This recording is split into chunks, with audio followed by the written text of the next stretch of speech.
Street Knowledge with Chris Graham. Welcome to the podcast. Chris Graham, Jerry Carter. It is Friday. We're going to get you ready for a big sports weekend, kind of review things from the past few days as well. Busy week in the ACC, lots of movement. And so, Jerry, hope things are going well for you out on the West Coast. And I know we'll talk about this on the podcast. I assume you're getting ready to go to an XFL football game the next day or two. Yeah, it's going to be interesting. And the day itself as a whole, Chris, will be fun because of what it takes to get down there and get a ride a train down to drops you off in the stadium. This train runs right on the bay. It's a beautiful ride. The jury will be out as to what we get to see on the football field, but I am looking forward to it. And, trying to pick where to start today, I think we have to start with your takeaway from Notre Dame at Virginia, starting with the 9 o'clock tip. But that doesn't get talked about a whole lot, but they played the game starting at 9. Tell me what you were thinking about what took place at JPJ this week. Yeah, I'll tell the behind-the-scenes story too. Since you mentioned the 9 o'clock tip thing, Scott German and I travel to the games together, and it's as much for us the game itself, covering the game itself, the drive over and drive back. That's when the good story ideas come, especially the drive back when we're breaking the game down before we do the bulk of our writing. And but we have a sort of a little ebb and flow with that. The last several home games, weeknight home games, have been 7 o'clock tips. So we get together about 5 o'clock, head over to Charlottesville. It's about a 25-minute drive. And this week we're texting during the day. What time do we leave tonight? This is weird. It's a 9 o'clock tip. And I first threw out, you want to leave at 7? And Scott, got back to me real quick and said, I would just be sitting around all day waiting. Let's just go at 5 and see what happens. And we went and got some food and got over to JPJ still at 6 o'clock for a 9 o'clock tip. And we were surprised to find that we were by far not the only writers sitting on press row. Several folks just said, whatever, we're here. And I did a Jerry Carter-like thing. I did 5 laps of the concourse, which was about a mile. That got me a little bit of time eating up there. Chatted with some reporters, chatted with some media relations folks, watched a lot more of pregame warm-ups than I usually do, which I usually watch some, but you're out there. So, and then they play a basketball game. Then it goes to overtime. So I was up until about 2:30 in the morning, Tuesday night, Wednesday morning, finishing up my writing about that game. Long day, fun day. I mean, I'm not one, whether the score's 100-99 or 50-49. It's a close game. It was loud in that arena, and it was a fun night. It would have been a little more fun with a few more made shots, but the good guys won, and so from the fan perspective, the analyst perspective too, it was something interesting to behold. Well, I thought that the first half especially, that UVA defensively did a great job keeping Mooney from getting comfortable at anywhere on the court. And where the office was concerned, you and I talked the other day about Thomas possibly coming out and being a little bit more aggressive from the get-go. And it sure looked that way. In fact, I think it was the first 5, if not 7 points that the Cavaliers scored. Listening to the broadcast on the game, they were talking about the difference in the routine. The difference in the routine, even for the UVA players, because their day is spread out in a different manner. And it doesn't get talked about a whole lot from the visiting standpoint side. We talked about Notre Dame they had played a game Saturday, the road game at Clemson. They stayed in the Southeast. Did the building, during that time when you were there before the tip, did the building have a different feel to it? Did it look like that the players were adjusting to a change in their routine? Well, we'll confirm, too, that we confirmed that there was a Notre Dame staffer. Scott and I were sitting up in our seats on press row at about 6:30 before the 9 o'clock tip. So we're there way early because there wasn't much else to do. And there was a Notre Dame support staffer sitting up there, too, checking. She was a young lady just checking her email on her phone. And we engaged her in a quick conversation just to say, hey, did you guys fly back to South Bend. We don't think you did, but we just want to confirm. And no, they flew out of Greenville, South Carolina Airport, just down the road from Clemson after the Clemson game Sunday night. That game was a 6 o'clock tip. 8 o'clock it was over. They were in Charlottesville by about midnight on Sunday night. They spent all day Monday in Charlottesville, did a walkthrough, and then spent all day Tuesday for that 9 o'clock tip. So that was a weird day for them. I mean, it was bad enough, if you're the UVA kids and you're off schedule like that. It's one thing, but the Notre Dame kids were they were in a different state for 2 days to what would be otherwise academic school days.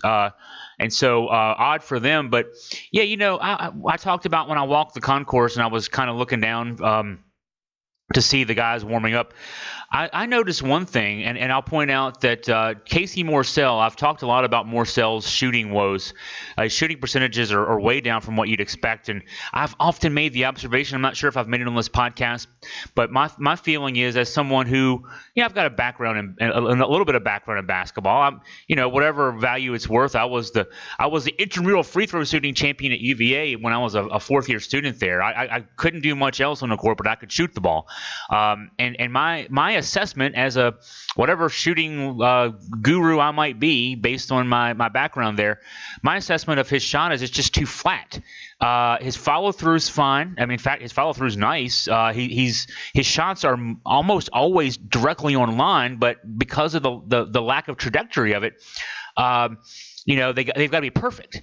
Otherwise, they'll hit front rim, back rim, and they won't have a chance to sink in. And so, my advice, and I've said this, I know I've written this, he needs more arc on his shot. Easier said than done, but you got to do that. So I'm watching Morsell as I'm walking around the concourse, and he's intentionally shooting like rainbow jump shots. Like he's exaggerating a high arc. You would never shoot this shot in a game. Well, you might if there was a 7-footer in front of you, but it was an exaggerated arc shot. Well, he made 2 jumpers in a game. He made a 3-point jumper in a game. His other jumper was a 17-foot pull-up jumper. So it seems to me that was one thing you see. You get there 2.5 hours early. You see the guys are working on their game like that. And it wasn't. I wouldn't call that like in a pregame mode, because pregame, when you're sort of in your game mode, the guys you see warming up, they run hard to a spot. They'll have a guy pass them the ball, and they'll try to catch and shoot like they would in a game. It doesn't do you a lot of good to stand there and shoot the ball at the rim. That's not game conditions.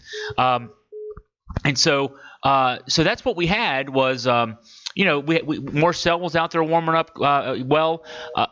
I got to see, I'm trying to get Jerry back on the line here. I got to see Braxton Key, who, famously had some issues with free throws late in the game. I'm going to see if I can get Jerry back on here as I'm continuing to talk.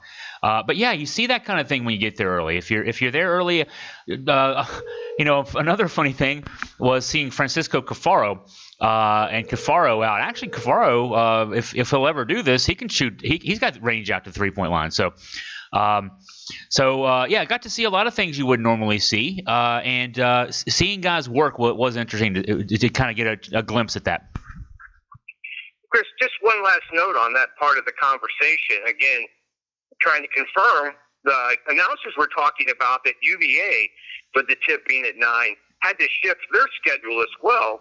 And there wasn't a team shoot around.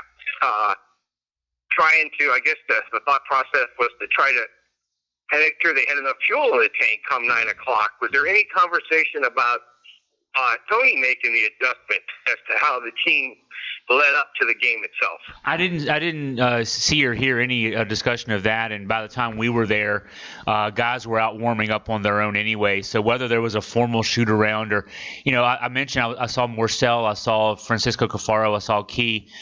Key Clark was also out pretty early, so they got their work in, and I can understand if you have a 7 o'clock tip and you do an early afternoon shoot around, a 9 o'clock tip, you wouldn't really want to do that because you do have to stay. You are up there. They're up later. Any talk about the time and everything else, though, it was the much bigger adjustment for Notre Dame, just because, and I think I joked about this. I'm not sure if I did this on the podcast. I know I wrote this in a column. Mike Brace, cost Notre Dame $20,000 for his rant against officials after the Florida State game a few weeks ago. he should have saved his rant for the ACC scheduling. At Clemson on a Sunday night, at Virginia on a Tuesday night, 9:00 tip. That's not fair. I don't know that I've seen any other situation, and I didn't exhaustively look at everyone's schedule. I know UVA schedule. I looked at Duke's and I looked at Carolina's. There are a lot of teams that play those what I call doubles. They're not technically doubles, like in the NBA when you play back-to-back nights, but either Saturday, Monday, or Sunday, Tuesday. Almost everybody plays at least one of those, and Virginia's played two. I saw that Duke played two, Carolina played two. But each of those had one of those two, Saturdays, Monday, Sunday, Tuesdays. One of those two would have been at home. So at least you get to sleep in your own bed for one of those games. Notre Dame was on the road for both. And that to me just seemed like that's not good scheduling for Notre Dame, not fair scheduling. They won the first game of this, but it's almost like that game, the ACC scheduled their game at Virginia to be a loss for Notre Dame. And they don't catch any breaks because they stay on the road and they're playing at Cameron in their next game. At least they'll have a chance to maybe go home in that. But that was definitely the topic of conversation on the broadcast end of it. They were comparing it to an NBA type stretch that Notre Dame was going through. With all that said, tell us about what you were thinking as the game was going on. Of course, we know that Virginia wins the game in overtime. Walk us through some of the thoughts that either that you and Scott have already went through, or that you hadn't had a chance to put pen to paper with yet. Yeah, the big thing would be that after a World of 10, so he actually made his first two shots. He was 2 for 2 from the floor, 5 points by the first media timeout. Didn't make another shot, 2 for 9. He kept shooting it. Now, he did still have an impact offensively, though. 3 assists, and there were a couple other baskets that were free throw situations that he created where I think Mami Diakite in one case, Jay Huff in another case, got nice feeds from Wotatentai who used his his reputation, now that he has a reputation as a three-point shooter, to get around his guy, get a big to jump up on him to cut off the driving lane, and then dump it off to the bigs. 3 assists, 2 others that could have been assists. So even with him only making the 2 shots, that shows respect for a guy, and now he's starting to use that to set up his teammates, which that's how that's supposed to work, and it's good to see it working. Mami Diakite, 20 points in the game. It really carried the team on his back. He scored 20 points in a game where there were a total of 99 points. That goes without saying. That's a huge effort from Diakite on a night when no one else on his team got in double figures. And also he and Jay Huff defensively on the bigs for Notre Dame. You mentioned John Mooney and how Virginia made it difficult for him to get off. Mooney was 4 for 14 in the game, had 12 points, 11 rebounds, but 4 for 14 shooting, and that was key. Slowing him down. Mooney, in fact, he was 0 for 5 from 3. Notre Dame started 5 for 12 as a team in the first half from 3, but went 1 for 14 the rest of the way. A Notre Dame team that makes 10 threes a game, shoots 37% from 3, goes 6 for 26 from 3. That was a huge part for Virginia. Also, Virginia, there was a strategy thing that I noticed. Mooney had a couple of nice when it became obvious that they had taken him out of his game 3-point shooting wise. He's the kind of guy at 6'9", with his heft. He's about 250. He can also score in the paint. And a couple times he backed Jay Huff down and got little baby hook shots. So Tony Bennett went to a post-to-post double. And most teams don't do post-to-post doubles. Usually when you double a big, you double the big with the guard cracking down.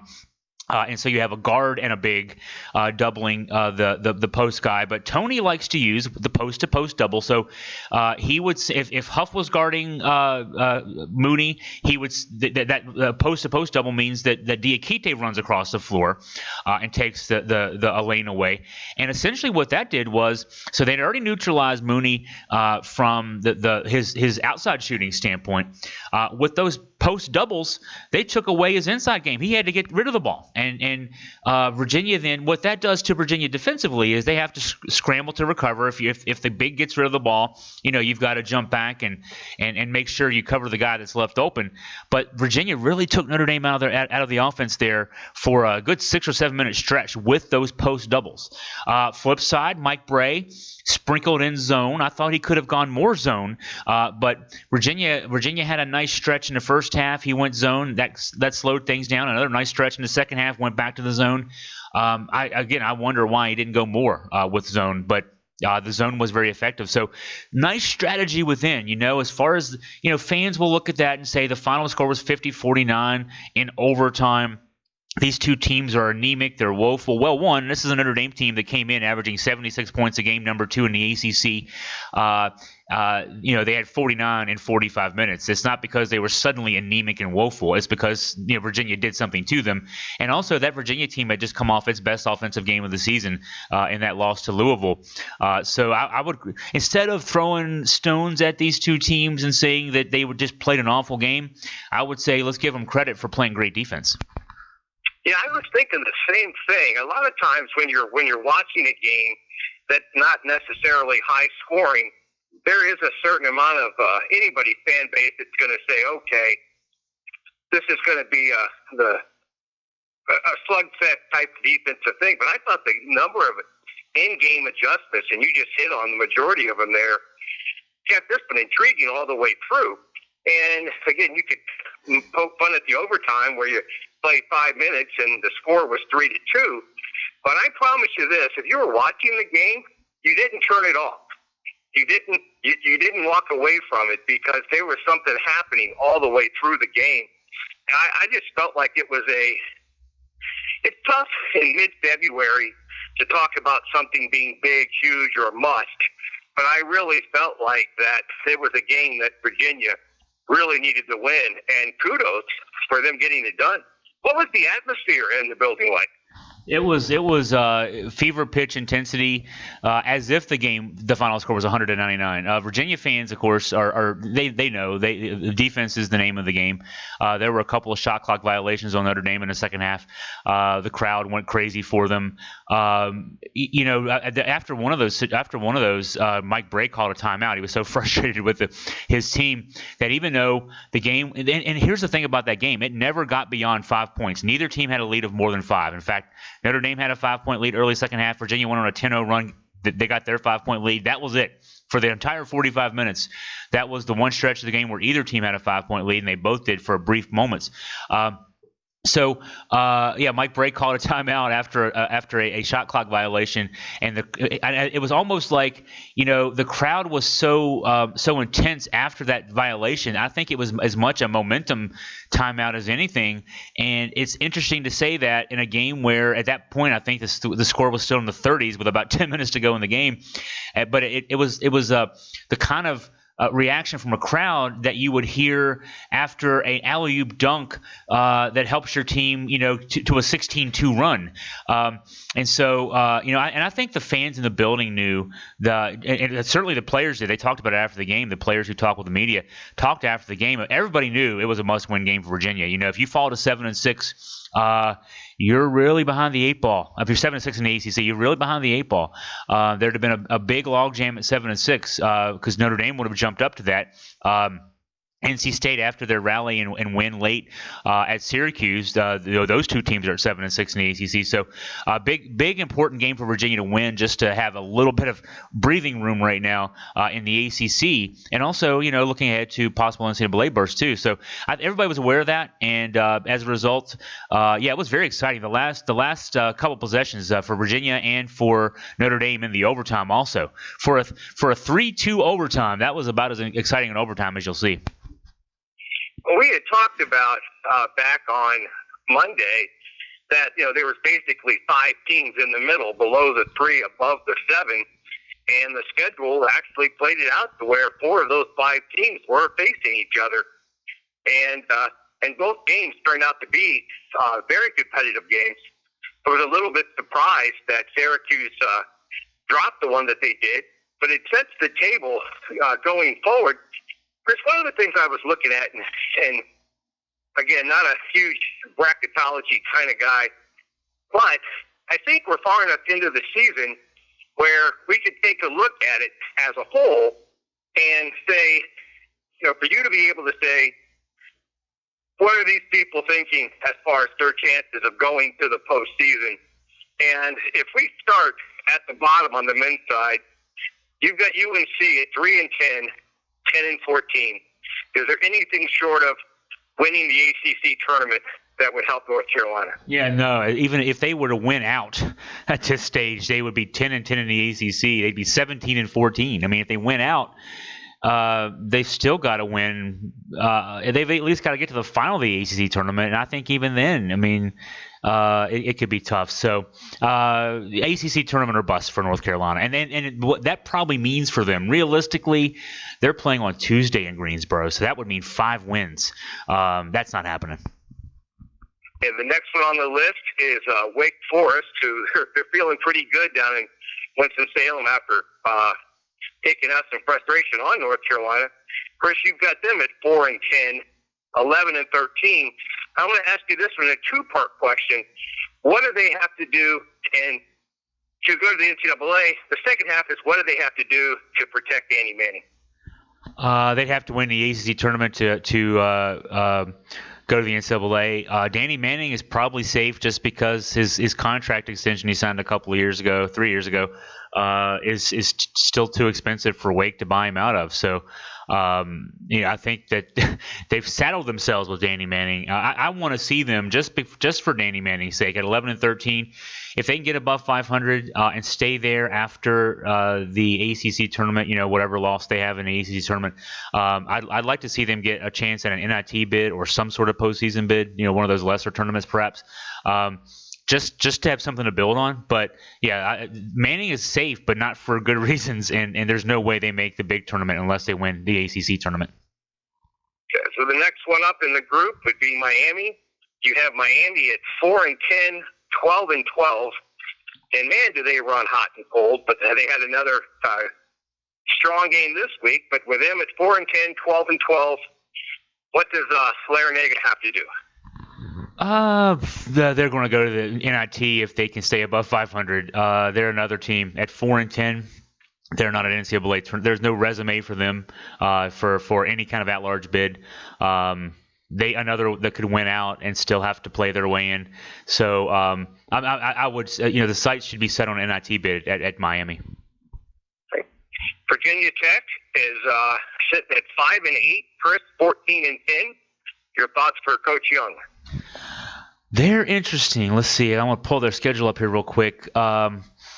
You look at their schedule.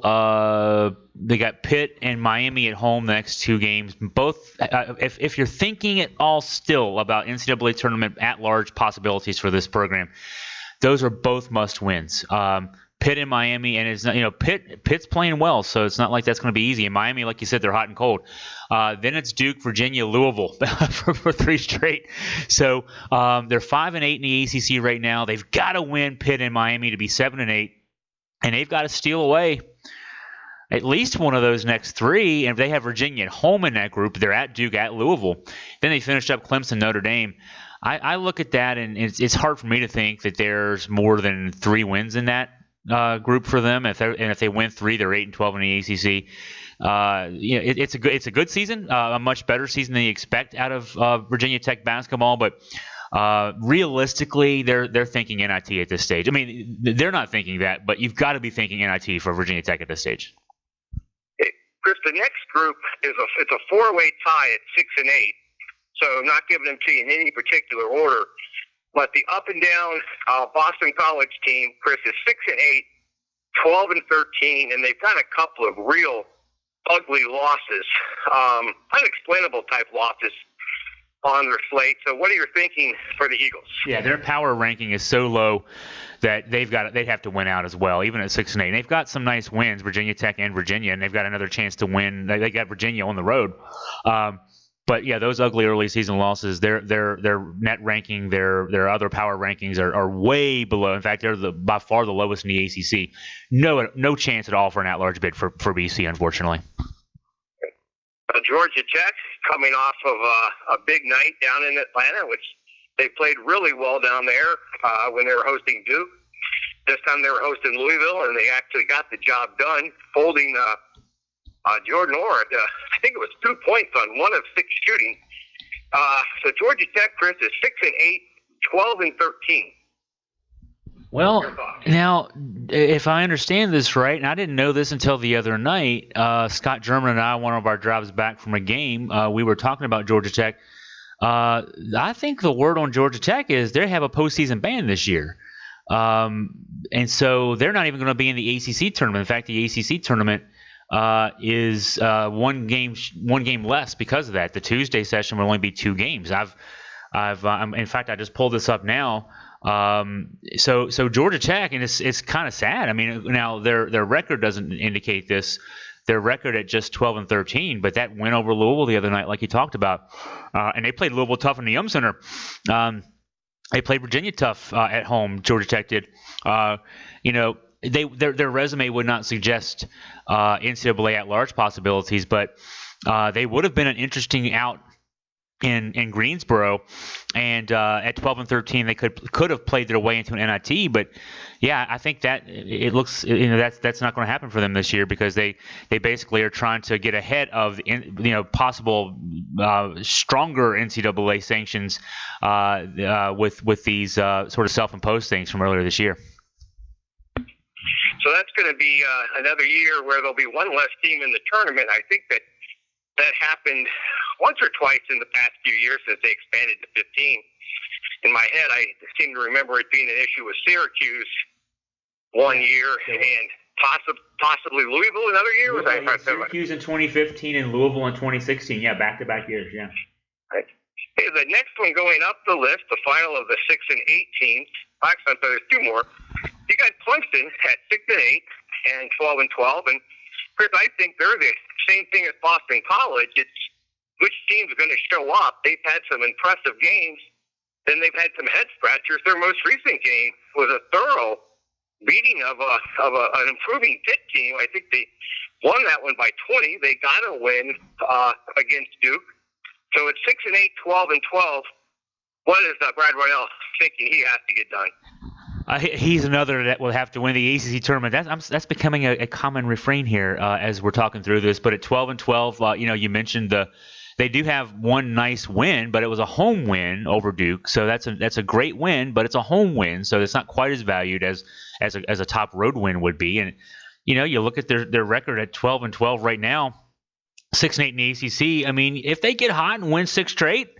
And finish 12-8. They're probably going to finish 4th or 5th in the ACC at that stage. They could maybe, if that were to be the case, that could maybe work out for them, right? But you start looking at the schedule. I mean, you got Louisville, you got Florida State at home as well, Virginia Tech away, Georgia Tech. They get home and home with Georgia Tech, Boston College. I mean, that's not unlikely, but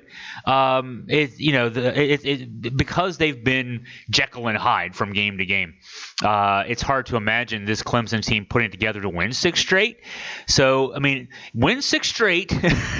You're still probably playing on Wednesday in that one as a 5, maybe a 6 seed, but win 6 straight, win a couple games in Greensboro, and then you have to still have your fingers crossed. But that's a tall order for this Clemson team. The Pitt was on kind of a little bit of a rise going, and they had a shot to get to 7-7, but played very poorly against Clemson. So they're now sitting at 6-8, 15-10. So they're still ahead of the curve for what people might have been expecting this year. But what would they have to do to get serious consideration? Record-wise, that looks good, 15-10. Strength of schedule-wise, a part of the reason they're 15-10 is they played a really weak non-conference schedule, and they have an ugly loss to Nicholls State after they beat Florida State in the opener, back when everybody had to play that first week of the season against an ACC foe. They beat Florida State, which would be tremendous. Now, that was a home win. Again, like I talked about Clemson, home wins aren't quite as valued as a big road win would be. But then Nicholls State, the next game out, they win on Wednesday against Florida State. They lose to Nicholls State at home. And so that's the kind of loss that a team like Pitt can't afford when you're talking about at-large resumes. So they're 9-2 out of conference. When you look at their schedule down the road, down the stretch here, 6-8 in the ACC. At Virginia Tech, they got Virginia at home. At Florida State, Syracuse at home, NC State, Georgia Tech. If you go 4-2 to finish out, and you're 19-12, 10-10. I still think that the weak non-conference schedule hurts you, and that's going 4-2 down the stretch, and that's not going to be easy. I mean, right now, put down. At Virginia Tech, at Florida State as possible losses, but Virginia could be a possible loss. Syracuse at home, possible loss. But actually, at this stage, everybody on this sketch, they could go 6-0 and 6 in this stretch, right? So, it's going to be hard. Again, that weak non-conference schedule will hurt them when it comes to when you see their record. If their record would make you think that they should get a bid, they've probably got to be a couple games better than what you would think as a result of that. So tough order. It can be done. I mean, they got a schedule that's favorable, maybe. 4 of their last 6 are on the road, but it's out there in front of them. If they want to win games, they can go out there and win games and maybe play their way in. Okay, so we've gone through the bottom 8 teams, pretty much the same conclusion. Now we take a look at Notre Dame. You mentioned they dropped the 1-point game at UVA. Chris, they're 6-7, 15-9. What does Mike Brey need to do to think about the Big Dance? Their strength of schedule is good, so their 15-9 is a whole host better than Pitt's 15-10. I don't see really any ugly non-conference losses. They lost to Maryland away. They lost neutral court to Indiana, but Maryland. I'm looking at Ken Palm's ranking, number 10. Indiana is number 39. So I know Indiana is probably a bubble team, but strength of schedule wise, that's not a bad loss. At 6-7, though, Notre Dame could really use that win the other night against Virginia. You mentioned they're at Duke this weekend. Carolina, Miami at home. Boston College, Wake away, and they finish up Florida State, Virginia Tech at home. In that stretch, if you can go 5-2, you're 11-9. That would put you at 20-11. I wouldn't lose my first game in Greensboro. I'd win one, and then if you lose your second one, you're still probably your fingers are crossed on Sunday. But I would think that could go well. So I'm going to say if you give them 6 more wins, and that might be a tall order. Duke, Carolina, Miami's the winnable game. But everybody else, actually Wake away, they could even. That's Wake at home has been good recently. So if they can go 6-3 down the stretch, including a potential loss in the ACC tournament, I think they could get an at-large bid. And the next one up on the list, you got 2 teams at 7-6.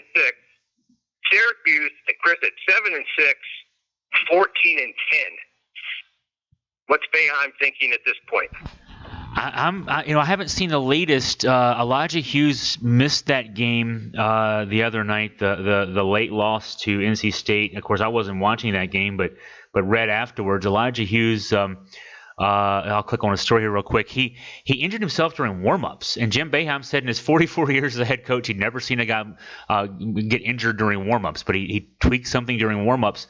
And so Hughes, who is, I don't think he's even arguably their best player, he's certainly their best creator. It looks like here the latest as of this morning is Elijah Hughes' status is a game-time decision when they play Florida State. That's huge, boy.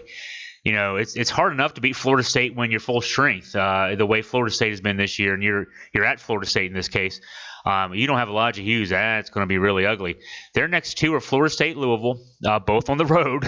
That loss to NC State is just really, really standing out now. You're supposed to lose your next 2 basically, especially if Hughes' health's a question. But even if he's on the roster, you're favored to lose both those games.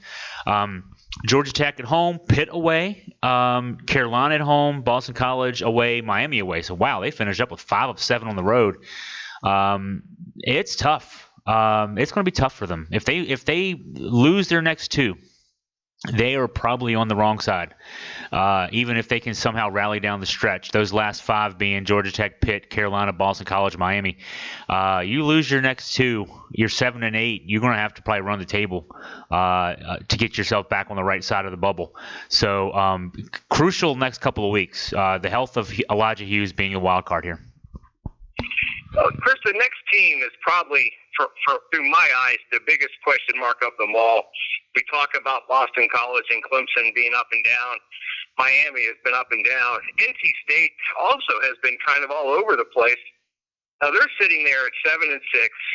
That was a huge win for them, and now they're at 16-8 overall. What are you thinking for the Wolfpack? No bad non-conference losses. They've lost to Memphis.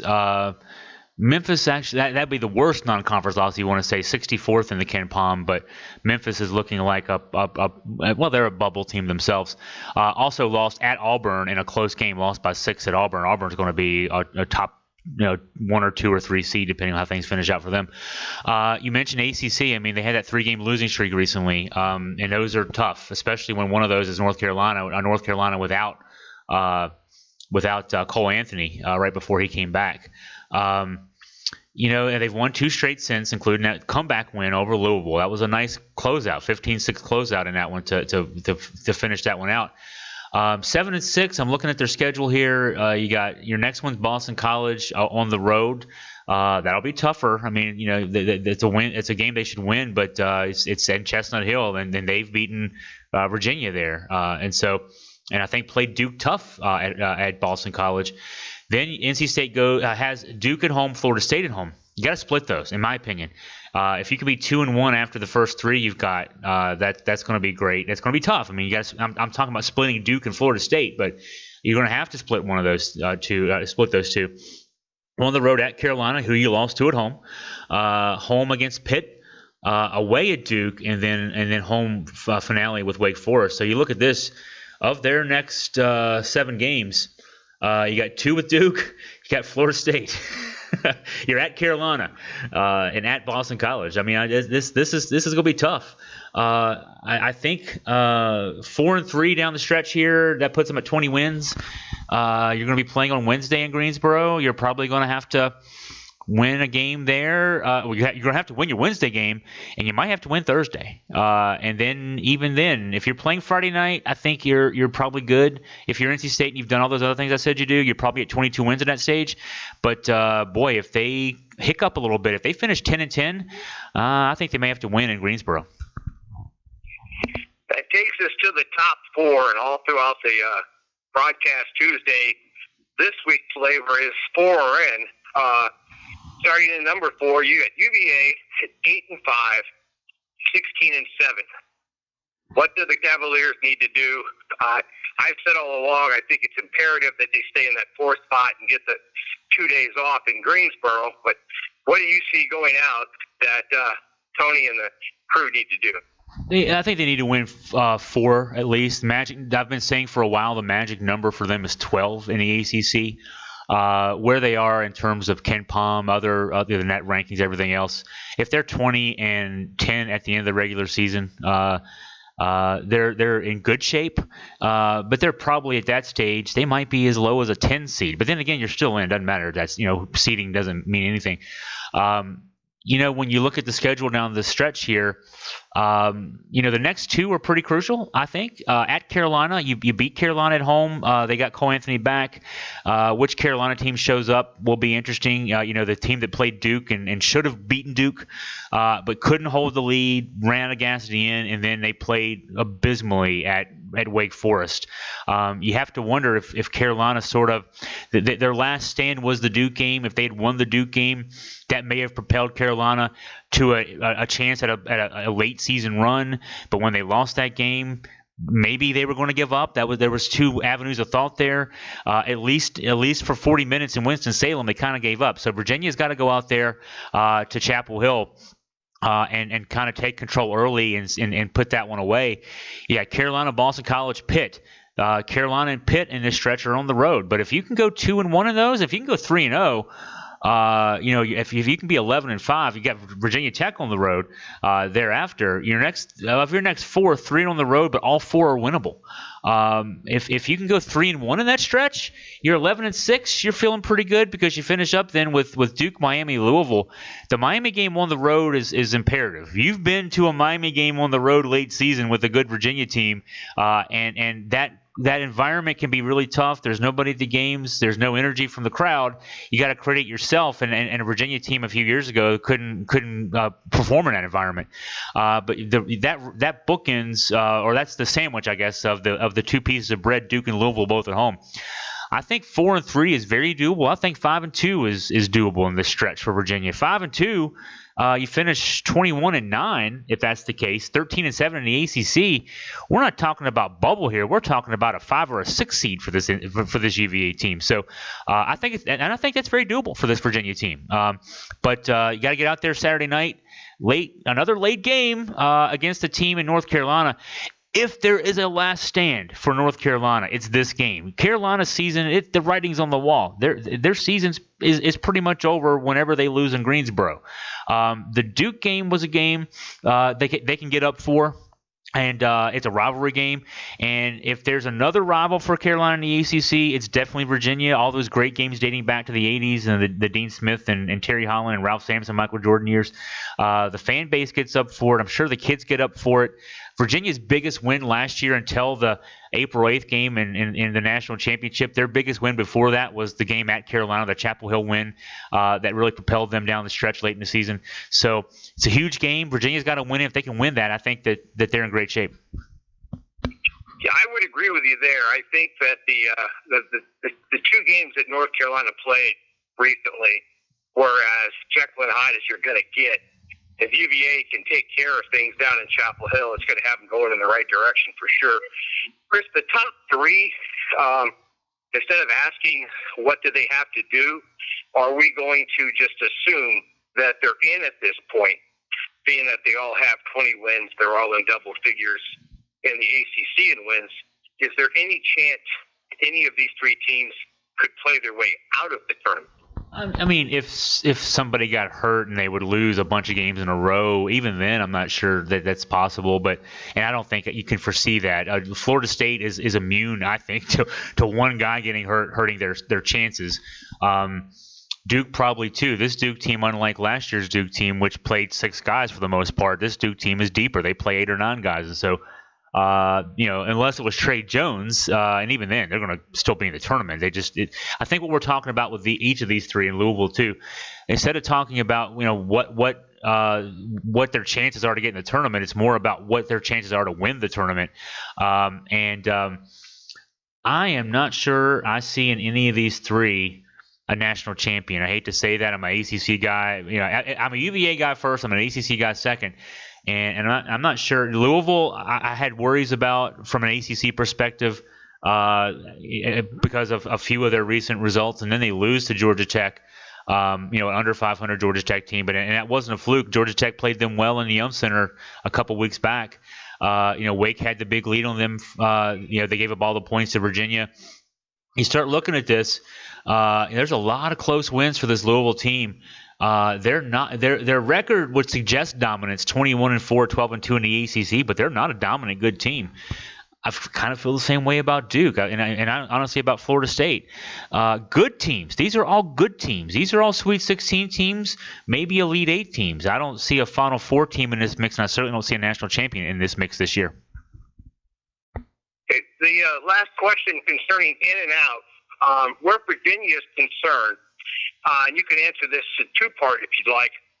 One, if they are on the bubble, does the defending national championship tag help? And then the second half is, should it help? Should it help them if it's an issue this year? And then the other half of that being, will it help them? The committee people will tell you that it doesn't matter. It's hard for me to think it doesn't matter, though. They'll tell you they do blind resumes and all this BS. I mean, if Virginia, let's say Virginia is 20-11, if they go 4-3 down the stretch, like I say, that is a very, to me, that's the safe lane of looking at the UVA into the regular season. 4-3 gets them to 20-10. Let's say they do that. and they lose their first game in Greensboro. They're 20-11. With a resume that is going to have some nice wins, really no bad losses. I don't know that you can look at any of these losses they have this year as a bad loss. Their worst loss would be Boston College, and Boston College has they got some. Boston College themselves has nice wins, so it wouldn't stretch. It's not like to bring up that Duke lost to Stephen F. Austin. If Virginia at 2011 had a loss like a Stephen F. Austin type loss, that would be one thing. They don't have that. So if you're sitting at 2011 and if the committee's looking at 5 teams with similar resumes and Virginia's one of those 5, you gotta say, man, they're the defending champs, and so.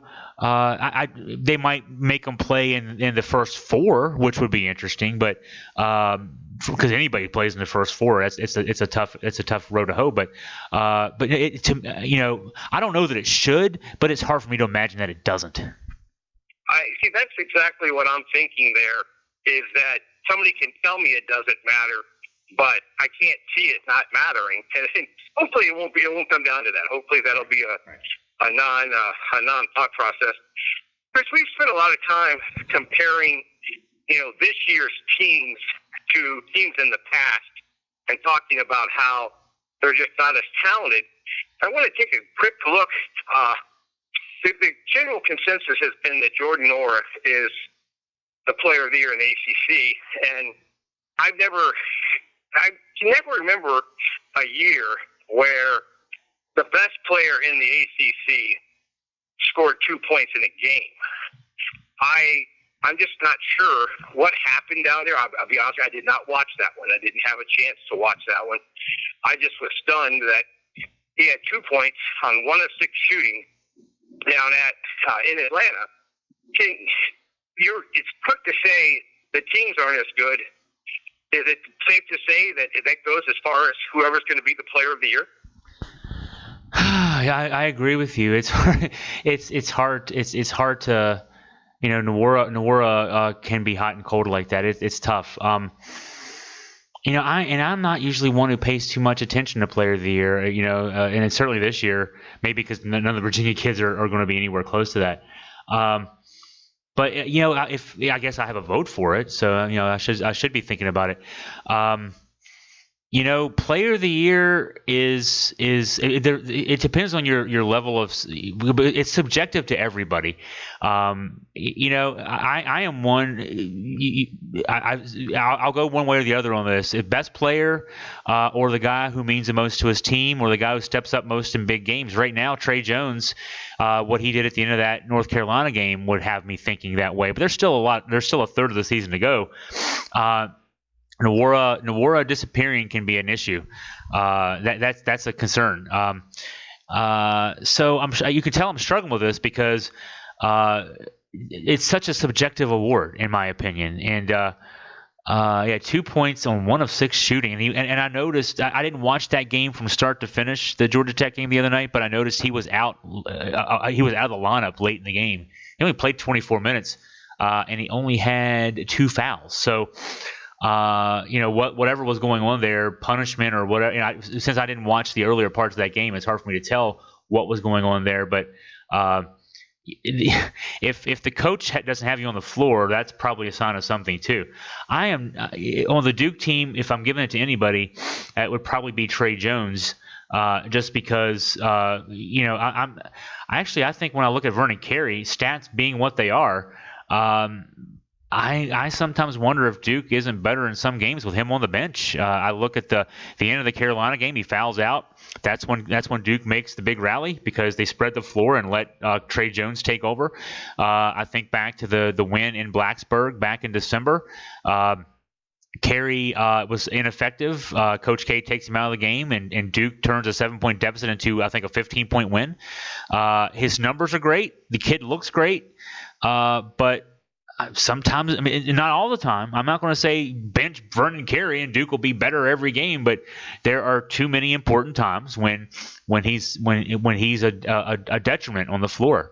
So if I had to vote right now, if you gave me truth serum, I'd begrudgingly, through my clenched teeth, give it to Trey Jones. I say through clenched teeth because I am not one who buys into the idea he's the best defensive player in America. That would be, at least at the point guard position, that would be Kihei Clark by a ton. But what Trey Jones does, what he has done for this Duke team in some key moments offensively, willing his team to wins, that makes you, to me, the MVP. It's going to be interesting because you said there's a lot of games left to play. I think it's going to be different, and that'll be a great segue as to talking about the past players of the year. And we talked right before Zion played his first game in the NBA, and we weren't going to break this down podcast by podcast or game by game, but he's hit the 10-game mark. And his last two games, he's back playing free of a minute restriction for the most part. His last two games, Chris, he has scored 31 and 32 points. The situation, I think the stat that they're reading, the last time a rookie 10 games into his career had over 200 points, I'm going to draw. It was Allen Iverson and Shaquille O'Neal. So you're probably watching as much NBA as I am nowadays. What's your take on the first 10 games for Zion? What is most telling, and I've heard this, so I need to check it out to see if I can kind of buttress the point I'm about to make with some actual numbers. But what I'm hearing and reading is that he's getting to the rim so much, and that's what's really the most surprising in a way. And I say surprising. Maybe not as much. I mean, that's what he did at Duke so well. But it's one thing to do it at Duke, and it's another thing to do it in the NBA. Let's see. I'm not getting the numbers I wanted to get right away in terms of the breakdown of shots and where they are. I'm on the NBA's website even, and I'm still not getting that. So you'll have to take my word for it that his breakdown on his shots. So much of the damage is being done in the paint, and the concern I kept raising when I talked about Zion, he's listed at 6'6" in the NBA. So I guess whatever fudging you do to make yourself 6'7" or 6'8" in college, they make you take your shoes off, and you are what you are. The concern I would have had was that at 6'6", how could he continue scoring at that rate, in the post in the NBA, and he's doing it, at least to this stage now. It'll be interesting to see what teams do to respond. It's kind of like a hitter going through the league the first time. If somebody finds out that you can't hit the slider and you can't lay off the slider, they'll throw you sliders until you either lay off of it or you hit it. So what do teams do now that there's a book on Zion? And of course, some teams, no matter what the book is, won't be able to defend it no matter what. Some teams might be able to do a good job if they kind of get a game plan and show some effectiveness with it. But through just 10 games, obviously, he's shooting 57% from the field. He really only had that one burst with threes, but it was a good burst, and it makes you at least respect his ability to knock some of those shots down. I'm still trying to find the number because there was a great approximation of his shots from the different distances. NBA gives you all. I wish the college game would give you these similar kind of numbers. I saw this somewhere else, and now I'm struggling to get into it here. So I'm giving it one more try. But it was something like he's averaging seven shots at the rim per game, which was just astounding. I mean, that's Shaquille O'Neal-like number. Oh, here we go. I finally found it. Percentage of field goals by distance. He's shooting. This number is an amazing number. Percentage of field goal attempts by distance. 92.4% of his field goals are twos. And of those, 76.4% of his shots are within 3 feet of the rim. And so when you extrapolate that out, 76.4% of his shots, he's shooting. I'm trying to get this. It could be easier to do this. He's averaging 14 field goal attempts per game, and 76.4% of them are within 3 feet. That tells you about 10 or 11 shots a game are within 3 feet. So it's even more than I thought it was. And so he's getting it. He's getting shots at the rim. On those shots, he's shooting 68%. If you're going to do that, you're going to dominate. I mean, for all the hubbub we give to guys, all the 3-point shooting in the league being what it is and everything else, it's still a pretty simple game. If you can get to the front of the rim and you can get a shot at the front of the rim, you're going to make most of those shots. And if he's going to shoot 68.2%, less than 3 feet from the rim, and get more than 3/4 of the shots from that distance, he's going to be a dominant force. So I'm glad I filibustered long enough to find those numbers. Those are incredible numbers to really speak to why he's putting these numbers up. Now it comes down to, does somebody put together a game plan, execute it well, and then can other people repeat that game plan to slow him down? Because if not, the sky's the limit. He's still a young guy, 19 years old, and he's only going to get better as far as that goes. But what made last night's game even more interesting, they were playing a team. I think I'd have to call Oklahoma City the surprise of the first half. They were playing a team ahead of them in the standing, and Brandon Ingram was not on the court. So the other big gun, if you will, was out of the game. But Oklahoma City had no answer for him last night. But that's becoming a growing trend, and it will be interesting to see how it goes forward, because someone's going to have to start. I think there's some similarity to Trae Young when he started his year of college at Oklahoma. And he came out and he played the first half of the season, and he was just putting up, pinball game numbers, and then people started, setting up defenses for it. It slowed them down. It'll be interesting for me to see if Zion can adjust to the changes that are going to be coming in the future. Hey, while we're on the NBA, we're flirting with the break, and we've got what looks to be two pretty dominant teams in Milwaukee and the Lakers, and there's some really good teams right behind it. This most recent winning streak by Toronto was amazing. I think a lot of people felt that once Kawhi left that they would come back to earth. Has there been any real shock, surprises, or disappointments to you in the first half of the NBA season? Yeah, the Toronto team you talked about. I can't figure out how they're doing it.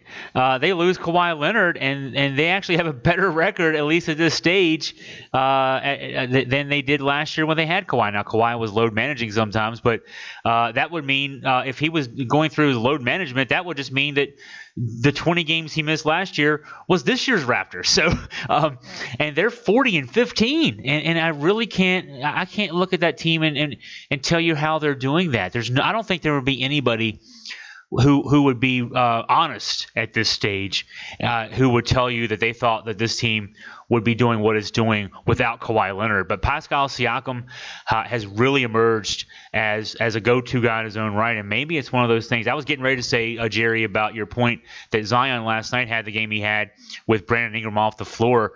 Sometimes there's an issue if you've got two go-to guys, it can be hard to keep them both happy with enough touches. And so sometimes when you have one of your go-to guys out in that situation, it can be helpful to the other. But you look at this, and Siakam has definitely blossomed with now being the star. And that doesn't always happen. I'll say that too. It's not always the case that when the second banana has a chance to move over a chair, that person becomes the go-to guy. Think of Scottie Pippen on the Bulls the couple years that Michael Jordan flirted with baseball. Scottie was a much better number two. He was a much better Robin. It was hard to be Batman. And Siakam he's got the cowl on now. He's got the cape and cowl on now. He's doing a great job with it. Kyle Lowry's still putting up good numbers. Van Vliet, a guy that was an undrafted free agent, has stepped up. He's averaging 18 points a game. Ibaka has some big nights, 16 points a game. You look what he's doing, and so I would not have in a million years thought that this Toronto team would be doing what it's doing. They're by far the surprise team to me. Maybe a negative surprise would be Philadelphia with all the talent in the world. That team is, they're 34-21, but and I wouldn't want to play them in the playoffs in a couple of months because of all that talent. But you just have to wonder if this is just going to be a team with maybe almost too much talent, and they just can't put it all together and win games. That covers the East. I'm also pleasantly surprised by how well Miami's playing, and they've fully invested in it. Trading for Iguodala at the trade deadline, they're making a run. They think they're making a run. Love the Lakers. I think, to me, I know that they have the second best record in the league overall right now. The Bucks are 46-8, and the Lakers are 41-12.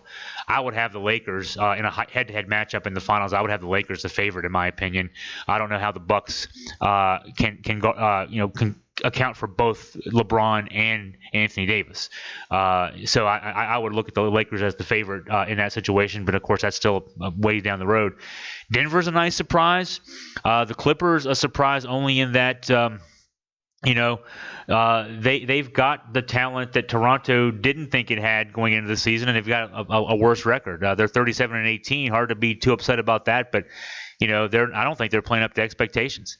The Jazz at 36-18. I think are playing above their station, and I like to see teams who can do that. The Rockets are surprising me a little bit in that they continue not to be able to put somebody beside Harden and win consistently.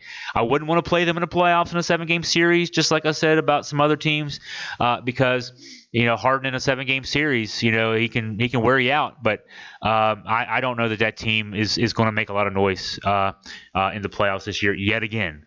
And so Oklahoma City, like you mentioned, a good surprise. Dallas with Doncic, that's a team that's going to be a team of the future.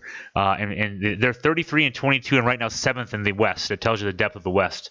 And the Grizzlies, they're going to be the 8th seed. John Morant will get a taste of playoffs this year, most likely, and that'll be good for him.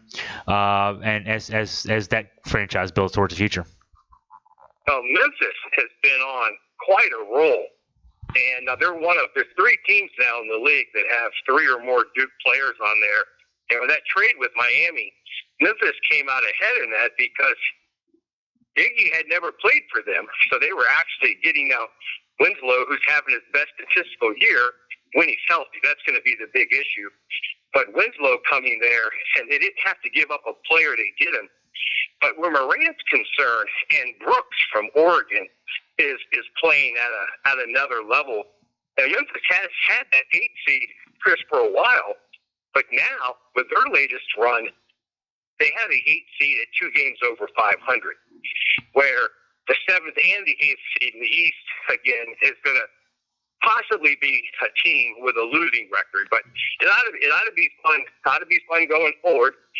The next question that I have is it's in relationship to the Houston Astros, and it's like when the early days of call-in sports radio, when somebody says, "Here's my question," I'm going to take this one off the air. I want to give you this question, and then I'll let you run with it, because I found the statement made this week by the Astros owner insulting to my intelligence. So run with that. Run with that, and just tell me that I'm wrong. Blow me out of the water, because I think the guy thinks I'm stupid, or thinks the world is stupid, and that you're going to admit all this. First of all, he's going to say, "I didn't know," which shame on him. He owns something pretty valuable. But then to say, "Yeah, we did all this, but it didn't affect the game." So take that one, will you? Yeah. I mean, they're saying what they've got to say, though. He can't sit in front of reporters and say, "Oh, yeah, it impacted the game, but we're not going to give the World Series trophy back." I mean, at this stage, we're still learning every day more details. I think we're going to hear pretty soon. I shouldn't say pretty soon. We're going to eventually learn out of this that they graduated from the trash can beating to buzzers. We're going to find that out. There's a reason Jose Altuve was mouthing the words or saying them out loud. Don't rip my shirt after he hit the home run. That's a much more sophisticated way to do it, where you don't get caught. And there were too many instances where guys just knew right away a pitch was coming. I mean, there's just no way to put it. I'm sorry, it's just the way it is. And so, but they can't sit up there. He can't sit there. they got I guess they got Bregman and Altuve to address it with prepared statements, but none of them could sit there and say, yeah, it affected how the games turned out, because if they do, they're inviting MLB to take the World Series trophy from them, which and basically inviting them to throw everybody out of baseball associated with this because that's, if you admit to it, that's the reality. But there's no way it didn't impact the games. We all know it did, and that's where you talk about the insulting the intelligence. I mean, there's an art to that in this day and age. Politicians are great at that. They say dumb things and they challenge you to go against it. And of course, there's the wild card, the hardcore believers who will tweet endlessly to support you, and certainly there's a lot of diehard Astros fans who don't want to believe any of this stuff. It's all fake news. This is from the playbook of our president. Honestly, if you want to get to where it is, sit in front of the cameras, say a bunch of conflicting stuff, and then move on. And what's interesting about this is I read a piece in The Athletic about this. The Astros and the Nationals, of course, share a spring training complex. You turn left, you go to the one. You turn right, you go to the other. Defending World Series champions first day of spring training, usually that's when the media hordes come out. The media hordes were at that spring training complex this week, and they were there for the Astros cheating scandal. They were like, the piece I read in The Athletic talked about how there were like 3 or 4 reporters watching the Nats get together, while the Astros were strategizing the night before the big press conference about what to say, how to say it, what not to say. The big meeting apparently in Nationals camp was they decided to break down their bullpen groups in 3s instead of 2s, which is what they had done in the past. So speaks a lot to how different things might be if you're not caught in the biggest cheating scandal in sports history. You're the World Series champions if you're the Nats, and you're toiling away in relative obscurity while 50 feet away, Watergate's breaking down, just on the other side of the baselines there. So quite the story, quite the contrast, unfortunately, this is tarnished baseball, and I don't know what bigger than anything else. This is much bigger than steroids, anything else, and now I don't know what the next steps are with this. Well, Chris, my first question is this. I didn't understand why, because we're going to continue to learn about this as it comes out. Why was it that I felt as soon as the story broke that the first thing that Major League Baseball did was say, we're not going after the players and we're not going to take the trophy? What was the point in saying that right out the gate?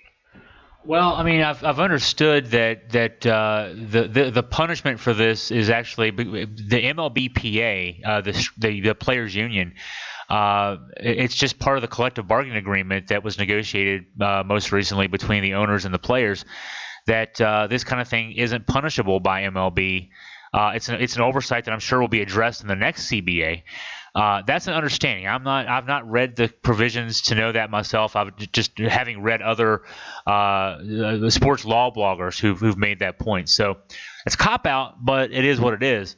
That's not to say, of course. I mean, if you're baseball, that it now leaves it to the players to police themselves, and you can guarantee that there are going to be some beanballs, unfortunately or fortunately, whatever the case may be. I'm looking at it like it's the game policing itself in that way. There's going to be some hard slides into second base when Altuve's trying to turn a double play. Some chin music for Bregman when he's digging in the box in games. Everywhere they go, they're going to have opposing fans beating trash cans. They're going to be a joke this year. They can go out and win games and shut people up, but even then, it's not going to shut people up. I've got a little bit of experience with this because UVA basketball losing to UMBC a couple years ago. The UVA basketball team had to deal with fans showing up wearing UMBC jerseys and sweatshirts and hats and holding signs reminding them of that loss. But that was a game loss. This is something. I mean, our colleague Scott German is a Baltimore Orioles fan.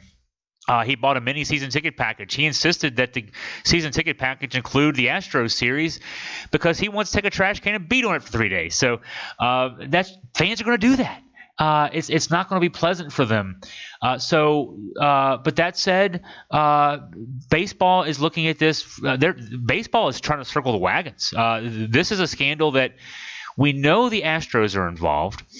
We don't know who else might be involved, and the level and scale of the cheating is such that we're getting to the stage where we're going to find out that it advanced beyond sort of very archaic beating of trash cans to a buzzer system, something maybe involving Apple Watches, something of that nature, text messages being sent that can create sensations that would tell you one thing or the other.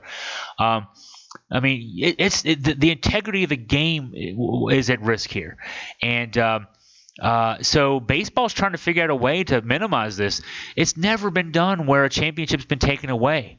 It's never been done. And so, I guess they want to figure out a way to maintain the integrity of the game, but no, it's not working. Whatever they're doing, Jerry, I agree, it's not working.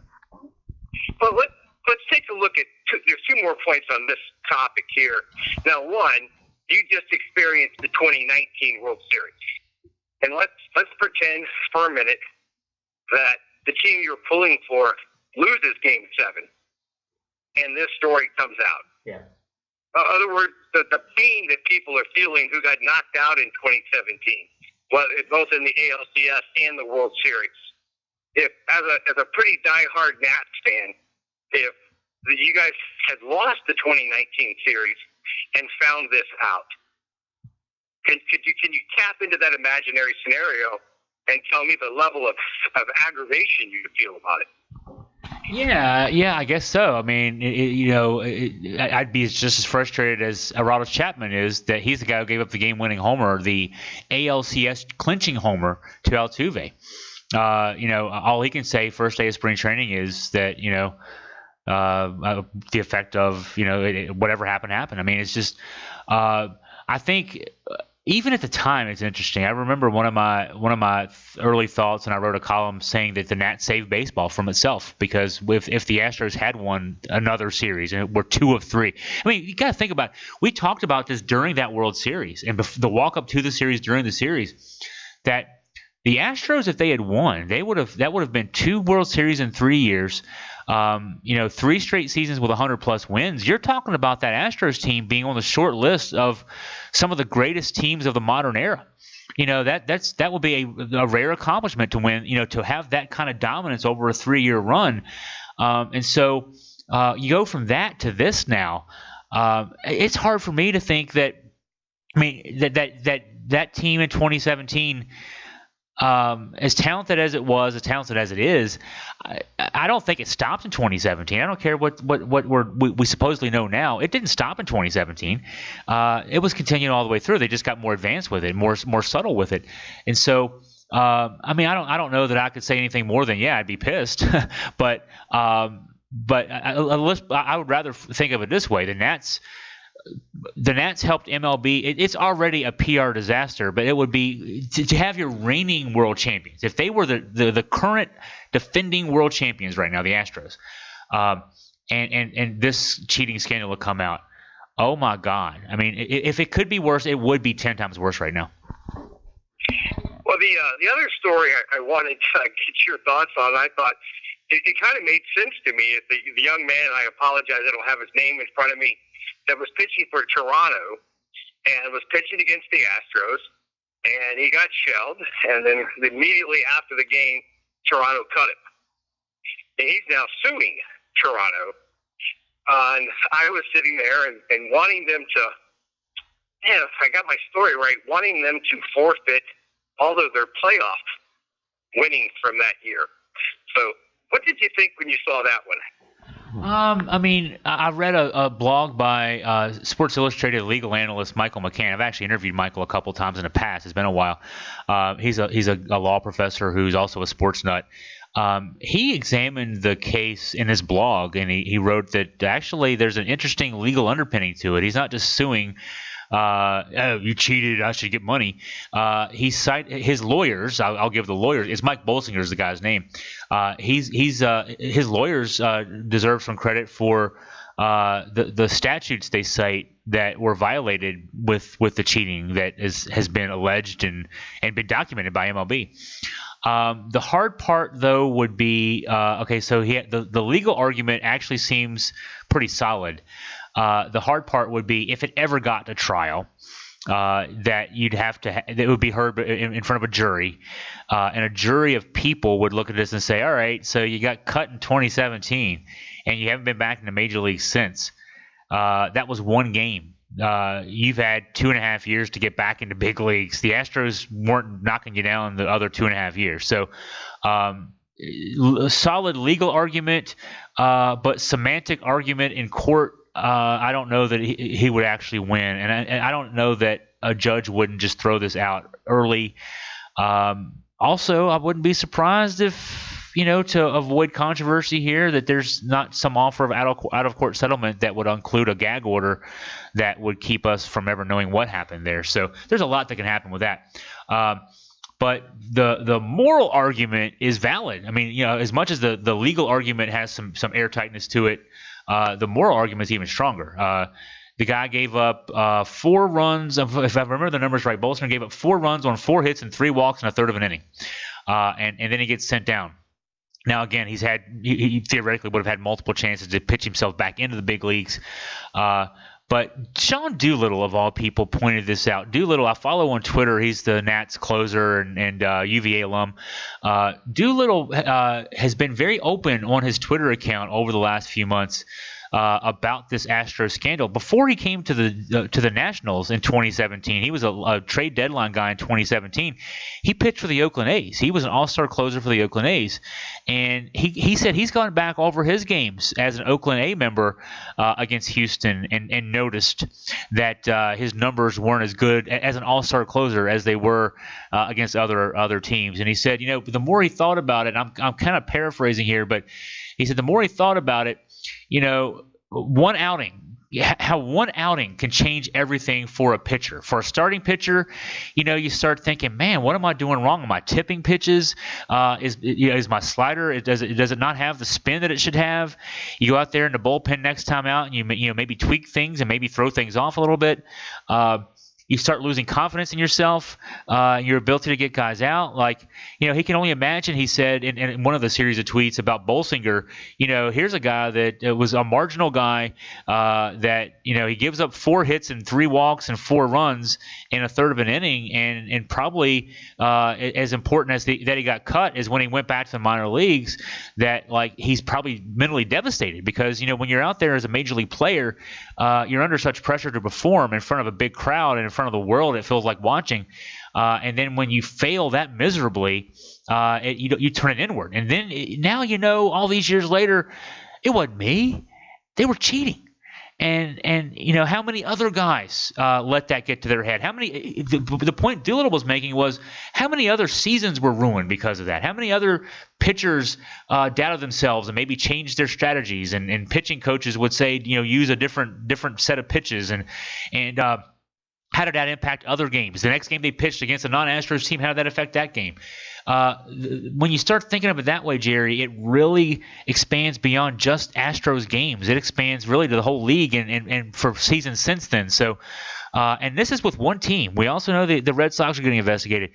This could have, the impact is exponential. And I thought that was great insight from Doolittle in that respect. Well, it's kind of interesting, Chris, because everybody's going to have their own take on it, and a lot of it's been about the Houston hitters. And one of my only connection of any sort to Houston is I've always considered myself a pretty big Verlander fan. I like the story. I've hung out at Goochland. I've spent time with his pitching coach and his high school coach, and love the story. And then it dawned on me, when he made his first comment, that it wasn't just the hitters that were doing this.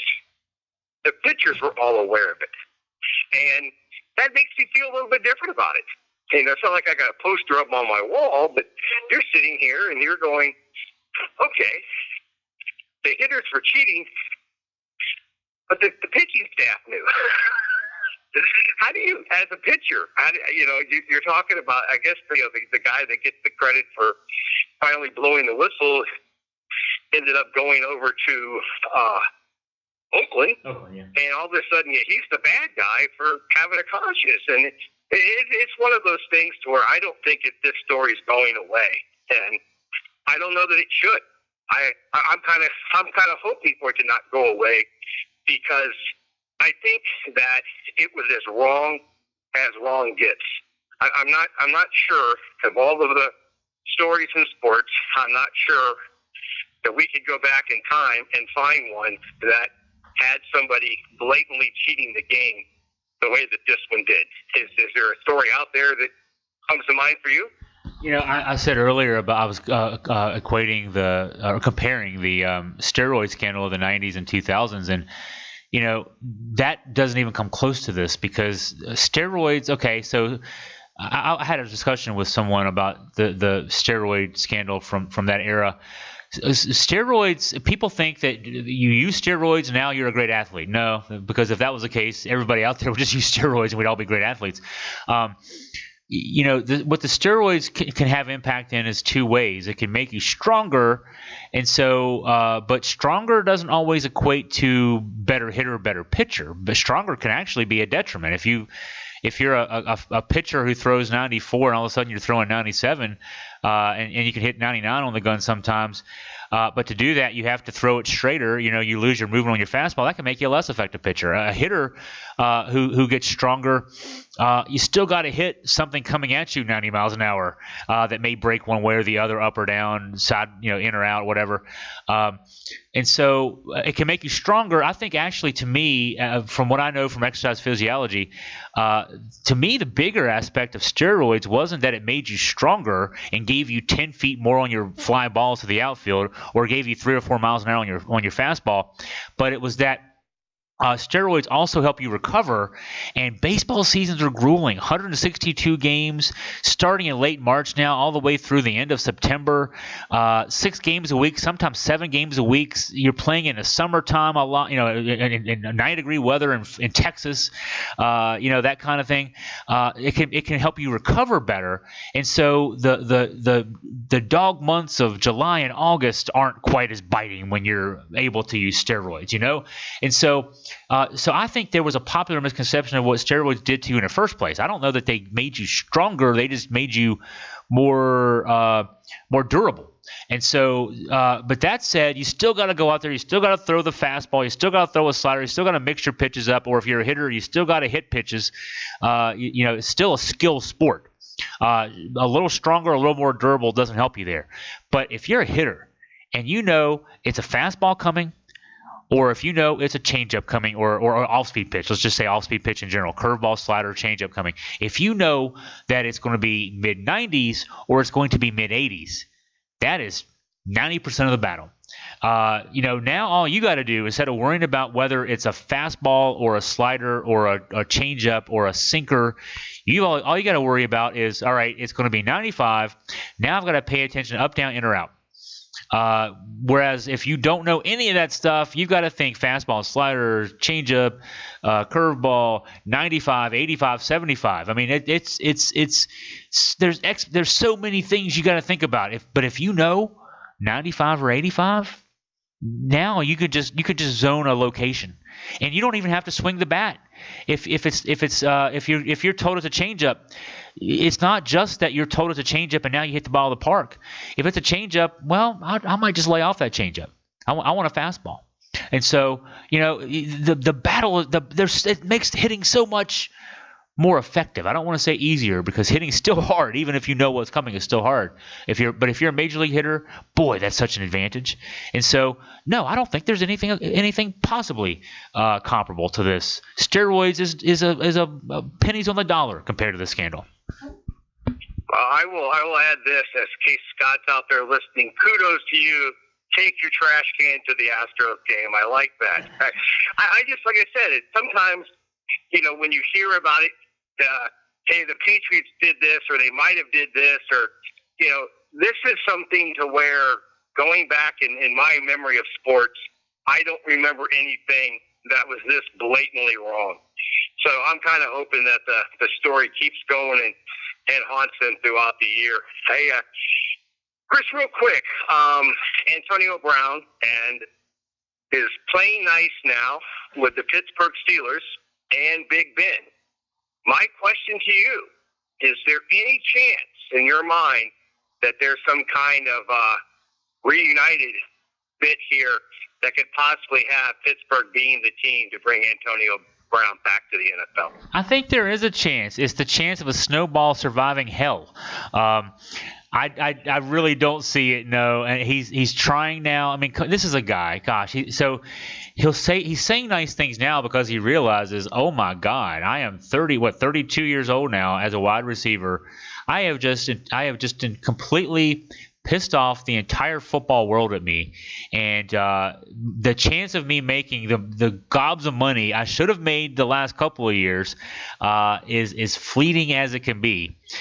So maybe if I make nice, and if I go out and say something nice about Ben of all people, that'll get me a chance to get back in the league. I don't know that he's even thinking about actually getting back to Pittsburgh. I think it's more that was among the first signs that Antonio Brown was sort of losing is when he started going off on Ben Roethlisberger during his run at the end of his run in Pittsburgh, when he said something to the effect that after Roethlisberger had criticized Brown for running the wrong route on a key play late in a loss for the Steelers in his last season there, and he said something to the effect that Roethlisberger had an owner's mentality, and that really, I mean, I think what he meant was like the owner of the team mentality, but when you're talking about a black wide receiver and a white quarterback, it brought connotations of slave and that kind of thing, and so that's when things really started going downhill from the public perception of Brown. And that led to, I think that was the first step out the door in Pittsburgh for him. I think he's just trying to make nice because he realizes, boy, it would be great to make another $10 million before I have to finally hang him up. But no, I can't imagine that just saying something nice in an interview is going to smooth that over with people that he completely denigrated on his way out the door. And he did that there. He did that in Oakland. They tried to reclaim him. They tried to watching Hard Knocks this summer. Boy, you felt for the Oakland folks because they really went out of their way to make him happy and accommodated, and he's still on his way out the door. He pulled his pants down and showed his ass to them, and then New England saves him, and what happens there, and he goes off on Robert Kraft. I mean, this is a guy that when things go down, he makes sure they go down in flames, and now he's on a contrition tour. He's done. He's not playing in the NFL ever again, and good riddance. Reality TV, that's what he's destined for. It just makes no sense to me. Hey, speaking about people and whether they will or will not play in the NFL again, I saw word this week that Cap have reached an agreement to write a book about his experience, and he sounded as if he's still hopeful of playing this coming year. Any thought on either one of those topics?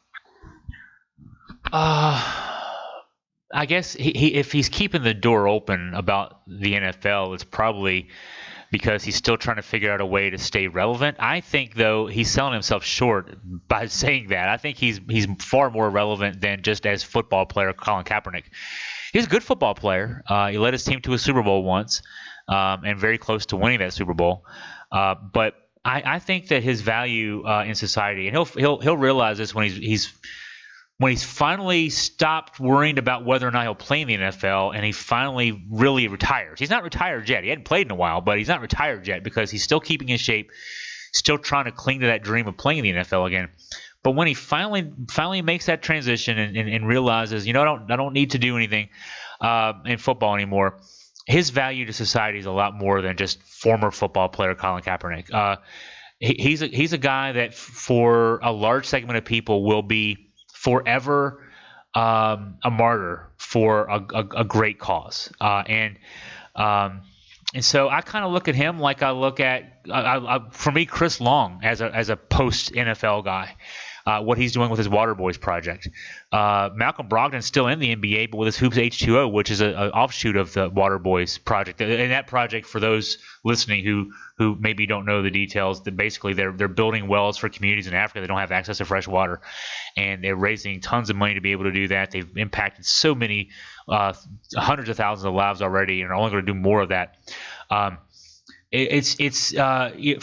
me, the great value of having the fame of being a top athlete like Chris Long, like Malcolm Brogdon, like Colin Kaepernick, is being able to build that fame and then use it for good. And Kaepernick has already done so much good. It surprises me that he is still clinging to the idea that he needs to have football. Maybe it's to prove a point, that he'll go out on his own terms instead of the NFL's terms. But I really just don't see. I mean, the NFL doesn't want him there, and that should be okay. To me, that'd be a badge of honor for Colin Kaepernick, that an entire league structure was so offended that he wanted to bring attention to racial profiling by police, that they would rather distance themselves from the man making that point than they would embrace that. The NFL has been tarnished in this, and I don't know that they can repair that view. And so Kaepernick's already achieved a lot, and I think that he can just, as a finally former ex-athlete, he can achieve so much more than he can as an athlete. It's kind of interesting because my only serious thought on the matter was the timing of it. It makes perfect sense to document it, to put it in the form of a book. I just assumed you would wait until there was a conclusion. And if you're still trying to actively play the game, I'm not sure that you have said conclusion yet. It'll be interesting to see how that goes forward. So we talked about marketing things, Chris, that work and don't work, and I thought there was a pretty clever one this week. There's a group of people trying to create a golf league that would be set up very similar to the team tennis. They want to have a set number of tournaments, and they want to have team scoring and team points. And for the tennis fans out there, they realize that this still works, that they still have the team tennis stuff. But they did something creative this week that put them in the news. They reached out to Tiger Woods and said, "Hey, Tiger, would you like to play in our group?" And Tiger, basically in a polite way, was kind of saying, "Yeah, I don't think so." Chris, you know what that did? It made it a story. It made it a story. Now, whether it's actually going to happen or not, Tiger Woods isn't going to be the guy that's going to play in it. But by getting to attach the name Tiger Woods to something, now it appears on the bottom screen of ESPN. Now it's a story. Were you aware that there was somebody out there trying to do this? That's why I would assume a press release was sent out saying they asked Tiger Woods, and Tiger Woods said no. I literally, Jerry, get an email of this nature, and I'll tell you in a second, it's not from Team Golf, but I get emails literally almost every day of this nature, and they're usually adult entertainment companies, and the adult entertainment companies will send out a press release. We offered such and such this if he does this, and all they want is somebody to fall for writing about what their silly offer was. It's never sincerely offered, and then you write about it, and then all of a sudden people know about it. So I mean, that's so the ESPN folks fell for it. Congratulations to the Team Golf people. You got a headline. Golf is Team Golf is going to be like Team Tennis. Yeah, sure. There's Team Tennis. People go watch it. Not a lot do. Tennis is an individual sport. Golf's an individual sport. At the high school level, college level, yes, there are team championships. UVA men's tennis has a couple national championships as a team. But the idea that it needs to have accumulated points. Wrestling is also college wrestling, high school wrestling, amateur wrestling is an individual sport. The idea that there should be a team component to it is just artificial. It is what it is. Golf has bigger issues. Golf's dying. The number of courses closing goes up exponentially. It feels like every year. Number of participants has gone down dramatically the last 20 years. The young folks want to do more active things than play golf. And so they're trying. I mean, I give this league credit. They're trying to do something to inject energy into it. But no, and also congratulations for getting your headline. And other than that, to me, everything else about this is a non-story. The story to me about this is the how they got a headline in the first place, not that they got their headline. Yeah. That's my point. I'm sitting there going, hey, let's do this. Chris Graham and Jerry Carter are going to have this national thing, and we're going to blow the doors out, and we're going to ask Tiger Woods to sit on our panel. Yeah, exactly. Yeah. And he's I can't believe Tiger. But now they're going to talk about us on Dan Le Batard's show because we got told no. So yeah, exactly. Yeah. It was just, man, I'm just chuckling. I'm going, hey, let's just throw an idea and blast, or maybe we can ask LeBron about it. I don't know. Hey, real quick, we had talked earlier about the problems a couple weeks ago going on at Michigan State. I felt like that, and even their athletic director, Chris, he was talking about this was his first real hire, if you will. That up until now, all he had hired, I think he said the rowing coach. And he goes, and nobody knows who the rowing coach is. So the first thing was, I thought that was kind of a silly statement to make. But then they went out and they tried to offer their head football coaching job to a number of people before finally settling on someone who I guess was a graduate assistant at Michigan State when Saban was there, and has just been the head coach at Colorado for 1 year. Was there any surprise to you that the number of people that were passing on this job that did pass on it? No. We talked about this, I think, when the news first hit that Mark D'Antonio was stepping down. And I guess that and then when Pat Narduzzi, the Pitt coach who had been D'Antonio's right-hand man as defensive coordinator, when he said he didn't want the job, that signaled to me when Narduzzi turned down the opportunity to interview for it. It told me that he knew that there's more to what's happening at Michigan State than anybody else does, and it's not going to be pretty because Narduzzi he's got a good job at Pitt. I'd say it's a pretty good job at Pitt. He's an ACC coach. He's been in the last 2 years. He's been in an ACC championship game. He's beaten Clemson in the last 4 or 5 years. I think that was a 2016 game that he won at Clemson. So he's got a good job. But Michigan State's a better job, and he knows Michigan State. He would have been welcomed with open arms by the fan base, and he said, "Nah, I'm good. I don't want that one." That was I don't want that with a 10-foot pole type response, and I think that signaled to the rest of the football coaching world, wow, if Narduzzi says no, we better turn and look somewhere else. And so the idea that a guy from Colorado had been there for a year, it's a chance for me to go and fix things at a place. I mean, all of a sudden it's a fixer-upper.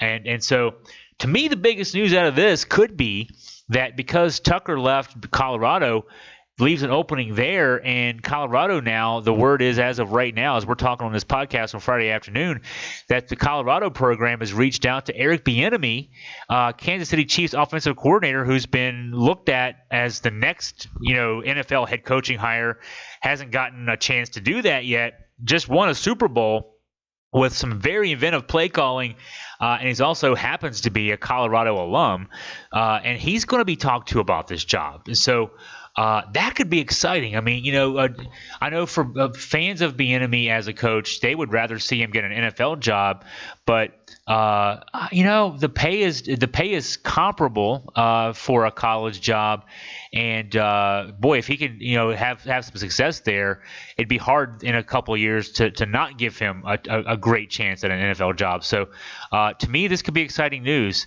for to come out of this. Would be that Eric Bieniemy, a guy who deserves a head job, might actually get one out of it. Yeah, that would be a neat story. Especially, I don't think that at this point he goes the college route if it's not Colorado, if it's not where he actually played ball. Yeah. But last week we talked, Chris, last couple of times fairly extensively about the XFL, and we mentioned at the beginning that I am going to go down to the CenturyLink and watch the Dragons play in person tomorrow. The one piece of news that came out this week that was kind of odd to me was, I think it was the Los Angeles franchise fired their defensive coordinator after one game. But from the business standpoint of things, you talked about the initial, I think it was $3.3 million. What else have you heard since the overnight on the first game about the direction the league's going in? Viewer numbers for the other three games were lower than that 3.3 million, so that was not a good sign. I guess I keep hearing all this spin, and it's spin. This is political spin. It's PR spin about how the ratings were solid.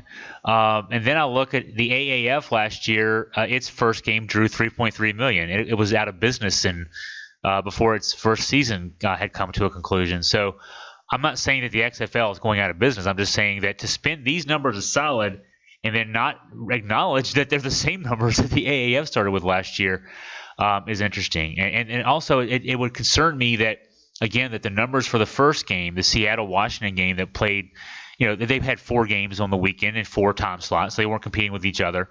The first game, the numbers for the first game, which was an afternoon game on the East Coast, and for you was, I guess, a really early afternoon game.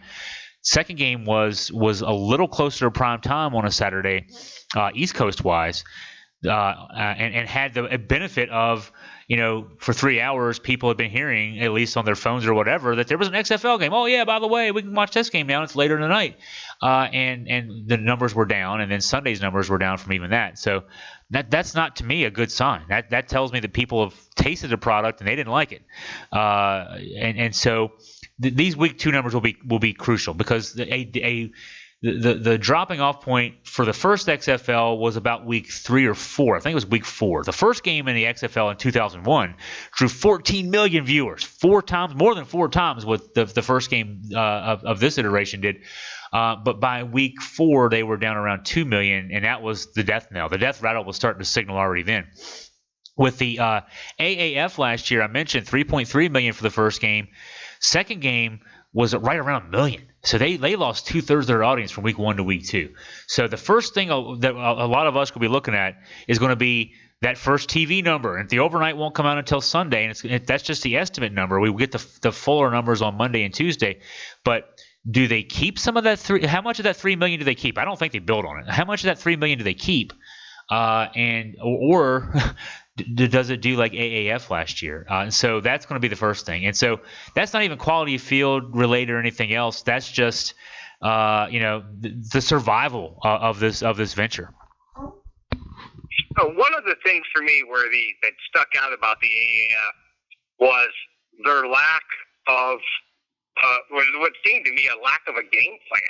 As far as the front office management of the league, what was going on, the fact that somebody was having to try to bail them out basically 2 or 3 weeks into the season, it gives me, again, I don't have a vested interest in it one way or the other to see if it succeeds.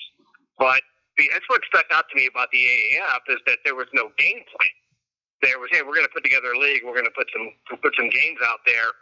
I think there are people that want to watch other football. I don't know that I'm one of them yet. But then again, I'm the guy that watched 26 bowls this season. So, I'm sure we're far and few between as well. I do think that there are football fans that are going to watch the games. I don't think they're going to steal fans from NASCAR. Could they steal some fans from golf? Maybe. You just talked about some of what golf's struggling with.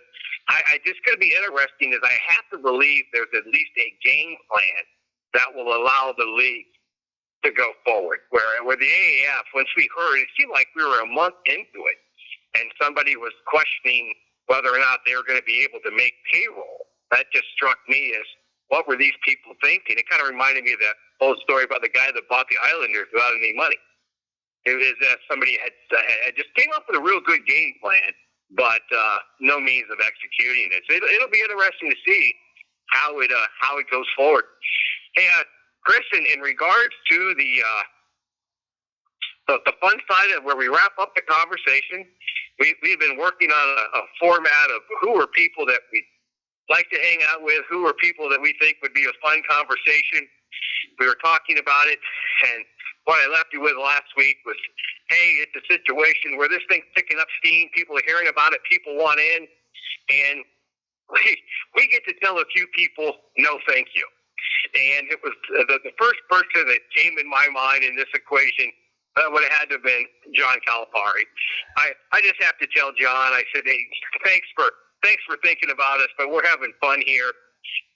Another one that sticks out to me, Seth Greenberg. I just don't think I want to spend an afternoon hanging out with Seth Greenberg. And before I go any deeper onto a list, did you have anybody that popped up in your mind from a coaching standpoint to where this has nothing to do with their ability to win a game or lose a game, but just wouldn't be somebody you would be interested in hanging out with? Well, I don't know about from a coaching standpoint, but the obvious one to me, just from a general sports standpoint, if Stephen A. Smith ever reached out and said, "Hey, Chris, man, listen, I want to be on your podcast, man. I want to help get your podcast a million listeners." Thanks, Stephen A., but no thanks. I'm sorry. There's just no way. I don't want to go that route. I would feel dirty afterwards. I don't need your help. I don't want to yell at you for an hour and pretend to be mad at you for an hour, to pretend like this is life and death. That whole approach, and he's not the only one. He's just the best at it, or the worst at it, in my opinion. But I guess he's the best at it. The whole approach of all these sports talkers, and I guess Colin Cowherd would be next on the list as far as that goes. All these people who 3 hours a day blow the 8 with their opinions, and they're the most important things that have ever been said. And not only that, but if you disagree, then you're also an idiot. We talk these podcasts we do they're a couple hours, close to a couple hours in duration, twice a week. We share our thoughts. You and I will sometimes we agree, sometimes we disagree, but we share our thoughts. Our listeners out there can certainly weigh in, and they have a lot of times do. But we're not saying we're the smartest people in the world, and that if you disagree with us, you're dumb. And I don't get that. And so those type people, the Stephen A. Smiths, the Cowherds. There's a CBS Sports Radio show. I've mentioned on the podcast several times that during the workday, in my work office, I keep a TV on. And I have it there, I mean, honestly, really just for breaking news. But in absence of breaking news, I can't just leave the news on during the day because the news depresses me so much in this day and age. The Donald Trump era has basically driven me to drink, and I can't stand it anymore. So I'll leave sports radio on. The sports radio simulcast on TV on. Dan Le Batard from 10 to 1. Jim Rome I pick up at 1 to 3.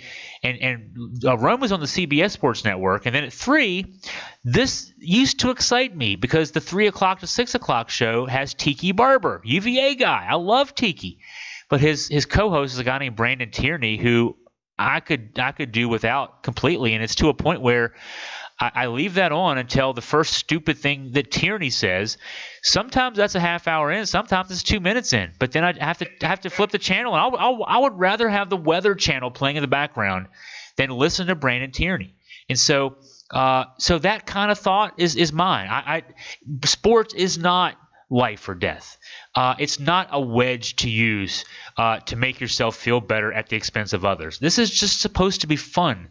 And so, yeah, if those people reached out and said, "Hey, Chris, we want to talk," or Chris, like I said, Stephen A., "Hey, Chris, I want your podcast listened to by 1 million people." Stephen A., all due respect, no way in hell. But it's funny from that he is the poster child of it. You're absolutely correct. And whether you want to look at it and say that he's the best at it or the worst at it, kudos to him for. I remember when he first came on the scene, he was just, I think, covering the NBA out of Philadelphia. But it is a situation to where I have a personal story from that standpoint. I actually, Chris, was very fortunate as a 16-year-old. I was already covering sports for a major newspaper. My knack for understanding sports happened real early, and I wasn't covering big-time sports, but I was writing sports, cashing a check. And I covered a game that included it was a high school game that a little school called Orchard Farm was playing. And it was a situation where they had a 6-6 center, and Orchard Farm School District has 500 kids in it. And I write my game story, and the guy, the editor tells me that the center had a bad game, and that I needed to be able to say that the center had a bad game. And I elected to disagree with that. I said, there's a different story here. I can write a story. This kid's not on his way to Mizzou. He's not on his way to the NBA. He just happens to be 6'6". And the argument came out that if you want to write in this business and you want this business to be your career, you've got to be willing to attack people. And my answer back even that day, which is now 43 years ago, saying I'd rather not be successful in this business. And this week, somebody that's we both know well, Bill Meade, I was having a conversation with him, and there's and when you're covering, especially when you're covering at the high school level or the small college level, you don't always get great competition. You get some lopsided games, and we'd be in a situation to where if Bill was covering a high school game and somebody got beat 16-2, he would just select to not report on the game because the team he was covering got beat 16-2. Now, I would take that same game and I'd find a way to write about it, and I'd talk about who scored the 2 runs. I'd ask the coach that lost the game, what did his kids do that made him smile?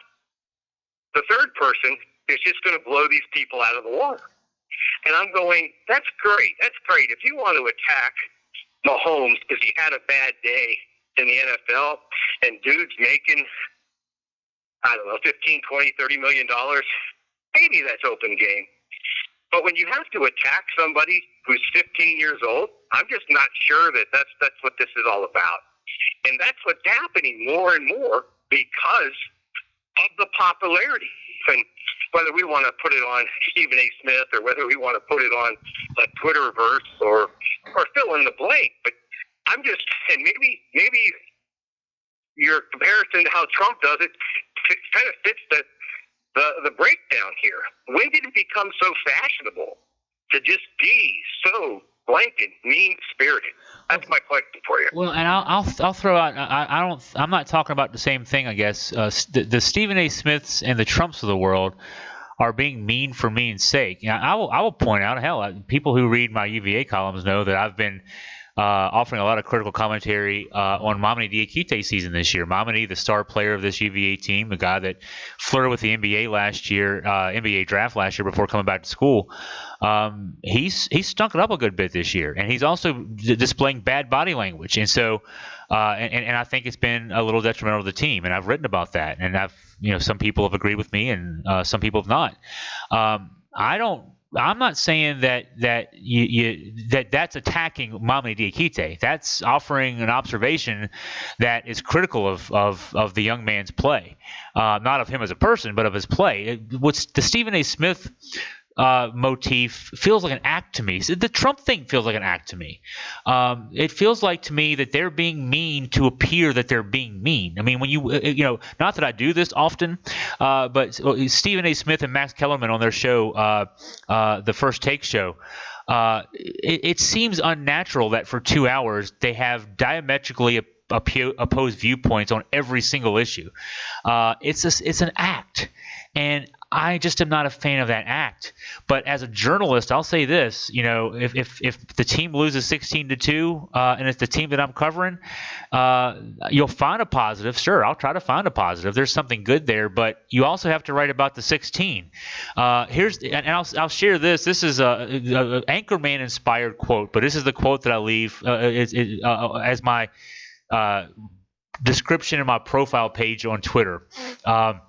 I'm not here to rub Vaseline all over your hiney and tell you that it's special and different from everyone else's.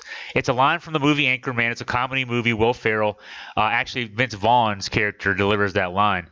But it's not my job I'll say it again, to rub Vaseline all over your hiney and tell you it's special and different from everybody else's. Sometimes you got to call people out, but you don't have to do it in a mean-spirited way.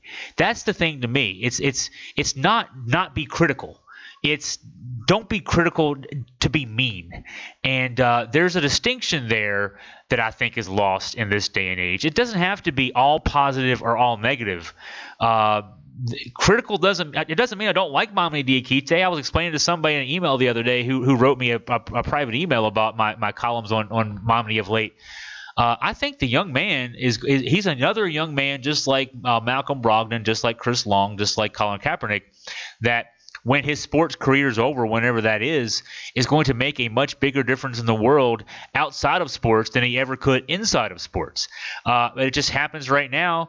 20 points the other night aside, there have been several games recently where he's not performed up to his own expectations, and it's not my job to tell him that he's not. It's my job to tell you I see it, and here's where things can get better. So I don't think you just don't have to be critical. But you don't have to be mean about it, and that's a difference here. But right now in this world, either you love somebody or you think they're an idiot, and there's nothing in between, and that's a problem. We can't have you and I aside. Most people can't sit down and have a discussion or a debate without it getting personal, without it getting vindictive.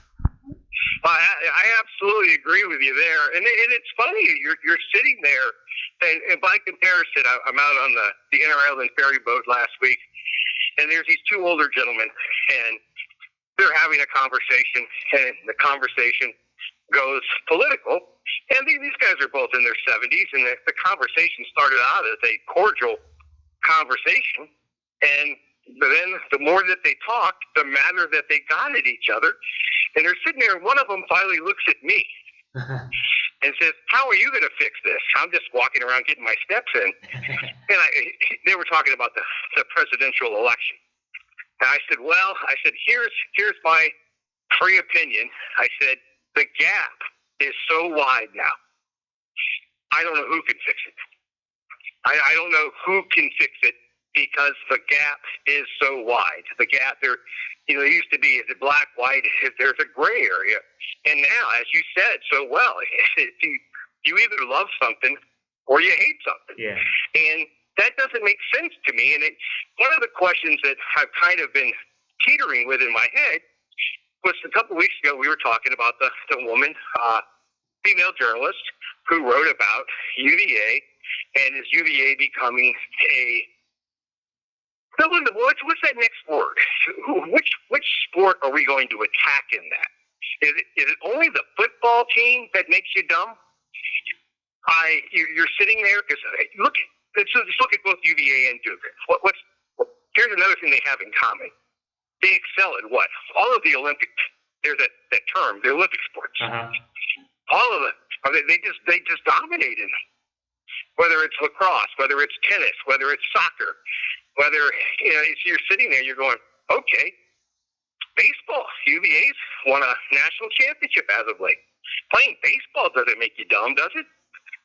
So is it, what is the issue about, is Virginia becoming a sports school?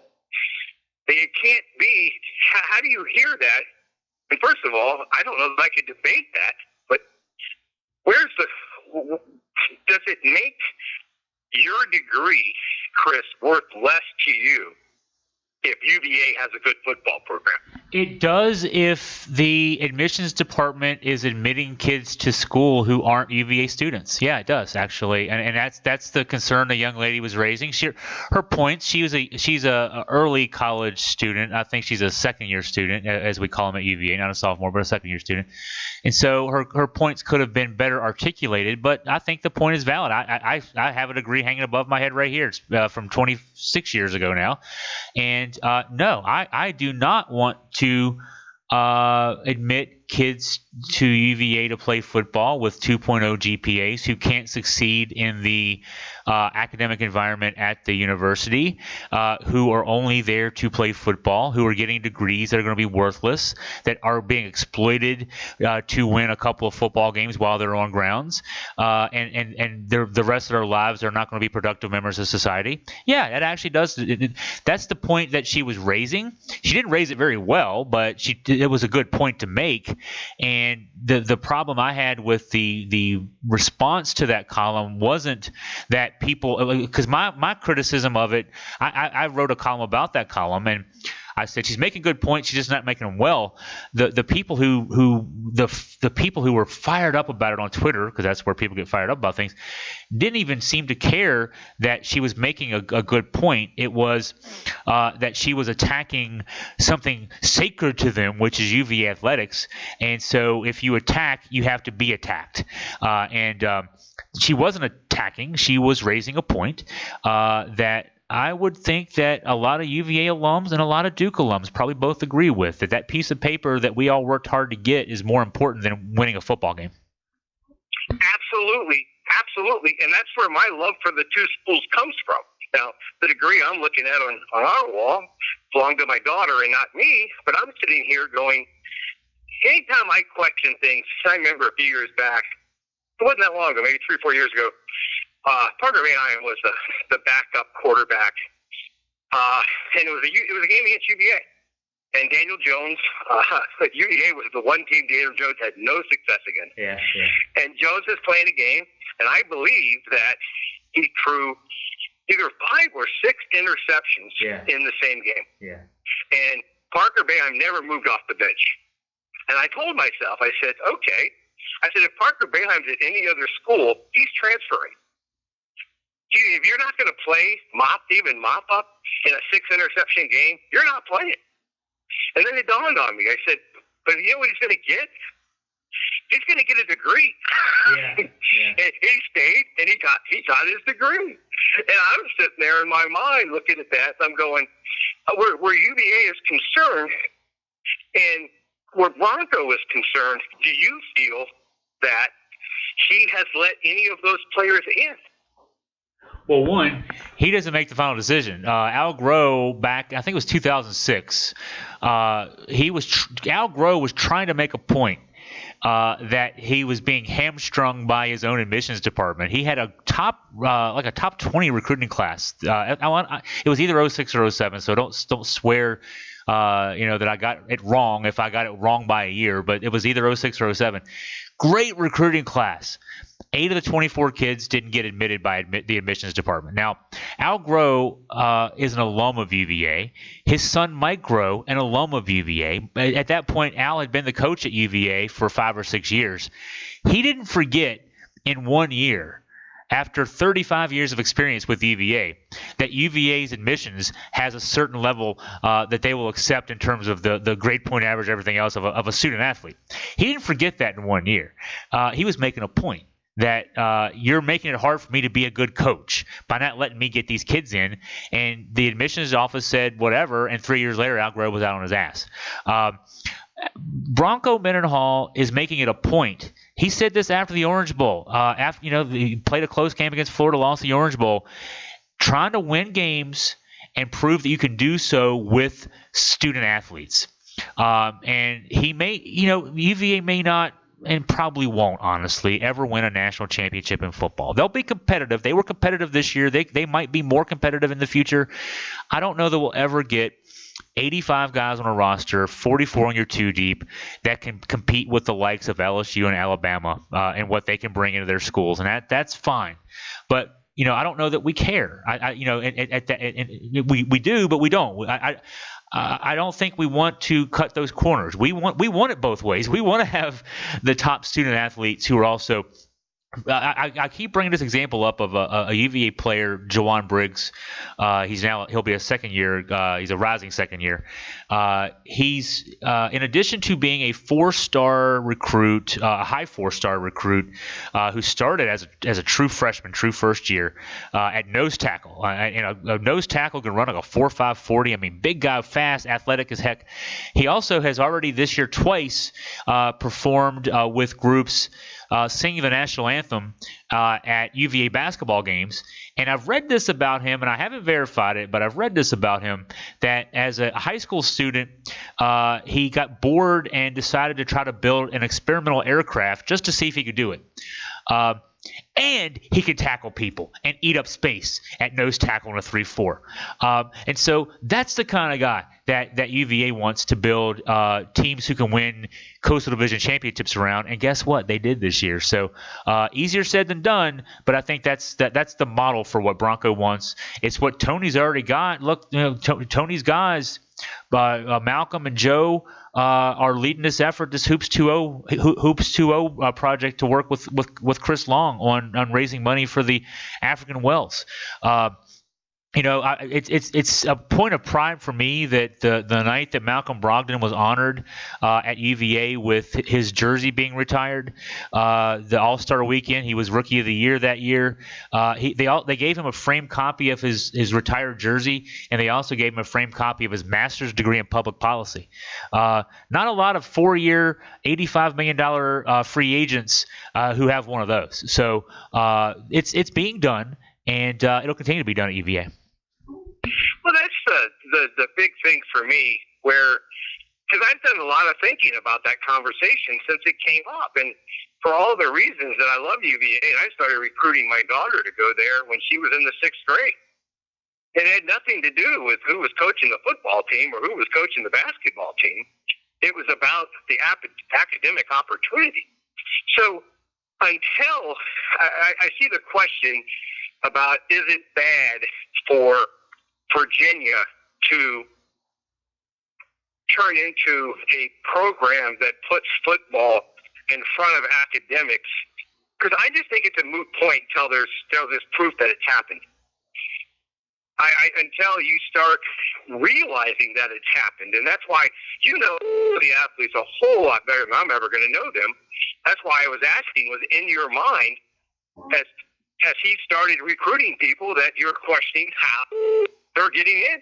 No, I don't think that the young lady writing the column was making that observation at all. I think that a concern would be that, okay, this is year one of football success, really. The 2018 team went 8-5, and that was nice. But winning a coastal championship, this past year, is hopefully a beginning point of football success.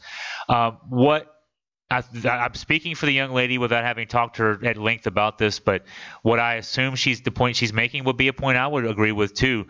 Don't let that pursuit of that success change who you are. I don't think Bronco Mendenhall is not saying it. He doesn't admit players. He submits players to the admissions office. At UVA, it's different, I'm sure, at a lot of schools. UVA is not in the SEC. I'm sure the SEC schools, except for Vanderbilt, have different policies about this. But Bronco Mendenhall, Tony Bennett, Brian O'Connor, Tina Thompson, they don't tell admissions, admit this kid. They submit for admission, this kid. And honestly, the approach right now is not that case. But I think what the issue being raised there is if it's not, it's the one that I think that she was trying to raise, is let's not as a culture, as a UVA culture, let's not let our taste of success in football make us change who we are, because I think we would rather. I mean, I'm speaking for the UVA alums I know anyway, and I know quite a few, and I'm speaking for myself, that I would rather be a team that have a team that wins 9 or 10 a year and does it with the Jawan Briggses of the world than pursue 12 or 13 a year and have to do it by cutting corners. So, but the thing is about success is success. Having a little taste of it can make you want more. And wanting more, the only way really that, I mean, it's not like I'm assailing the character of the kind of kids who get to go to play football at other schools who couldn't possibly get into UVA from an admission standpoint. They're not necessarily lesser people, obviously, but we are who we are and I don't think anybody who actually has one of those pieces of paper on their wall wants that to go away. I'm sure I'm speaking for Rebecca in that case as well. Your daughter, who's got the UVA degree, we want our teams to win, but we want them to win the right way. And we would rather, if we had to choose, we would choose playing the right way and losing, as opposed to having to cut corners and win.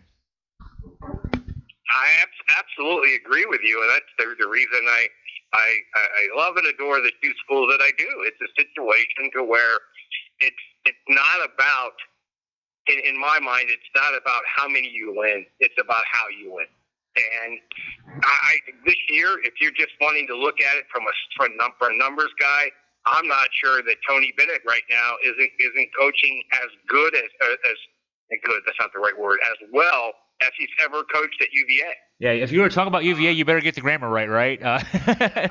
No, I think this is his best job, and I think I noticed something too, Jared. This comes full circle. We had that long discussion about the Astros cheating scandal, and here we are talking about winning the right way. That is what it is. There are some people who say win at all cost, and then there are plenty of people out there that say do it the right way. And if I guess to tie the question about from the two guys on the boat last week, how do you fix this? We need to get America back on the rails where we're just as focused on doing it the right way as opposed to doing it the winning way. And if we could do that, maybe that would fix things. Well, there you go. And for anybody that has stuck with us for the 2 hours and 11 minutes, I'm going to say God bless you. So, hey, Chris, I got a two-part one for you for next week. The next week's fun question it's actually two questions. The first one is, you get a phone call from Hollywood, and they're going to make a movie about Chris Graham's life. Okay? So the question is, who do you want playing you? Who do you want playing your wife? And what kind of movie is it? And the second question, which is completely separate, make a case for a coach that you have no affiliation with, that you just have a great deal of appreciation for, and appreciation/respect. Okay. That it's not a team that you necessarily root for or follow, but just somebody that you would like to hold up and say, I really like the way this guy conducts business. So there's any questions on the questions? No, I would answer the first one already, but I'll just have to save that for Monday. But there's a pretty, I think our listeners will find it's pretty obvious when I give the answer on Monday to that one. No, those are going to be fun. So let's get to those, and those should be some good discussion points. I guess I just have to figure out what the format of the movie would be. Now that's going to be the hard part. I know I've got the casting done already. We just have to write the movie now. And I already know the coach too. Actually, I would mention. So good. This is great. And for our listeners out there, this is 2 hours on the running clock here on my computer. It's 2 hours 10 minutes. But your Stephen A's 3 hours, and he yells at you the whole time. So. We're still 45 minutes or more short, and we also didn't try to sell you anything in this one, so that's also helpful. For Jerry Carter, I'm Chris Graham signing off. We have, when we come back Monday, we'll break down a busy weekend in the ACC, the XFL, and more. Looking forward to that. Thanks, and have a great weekend, everybody.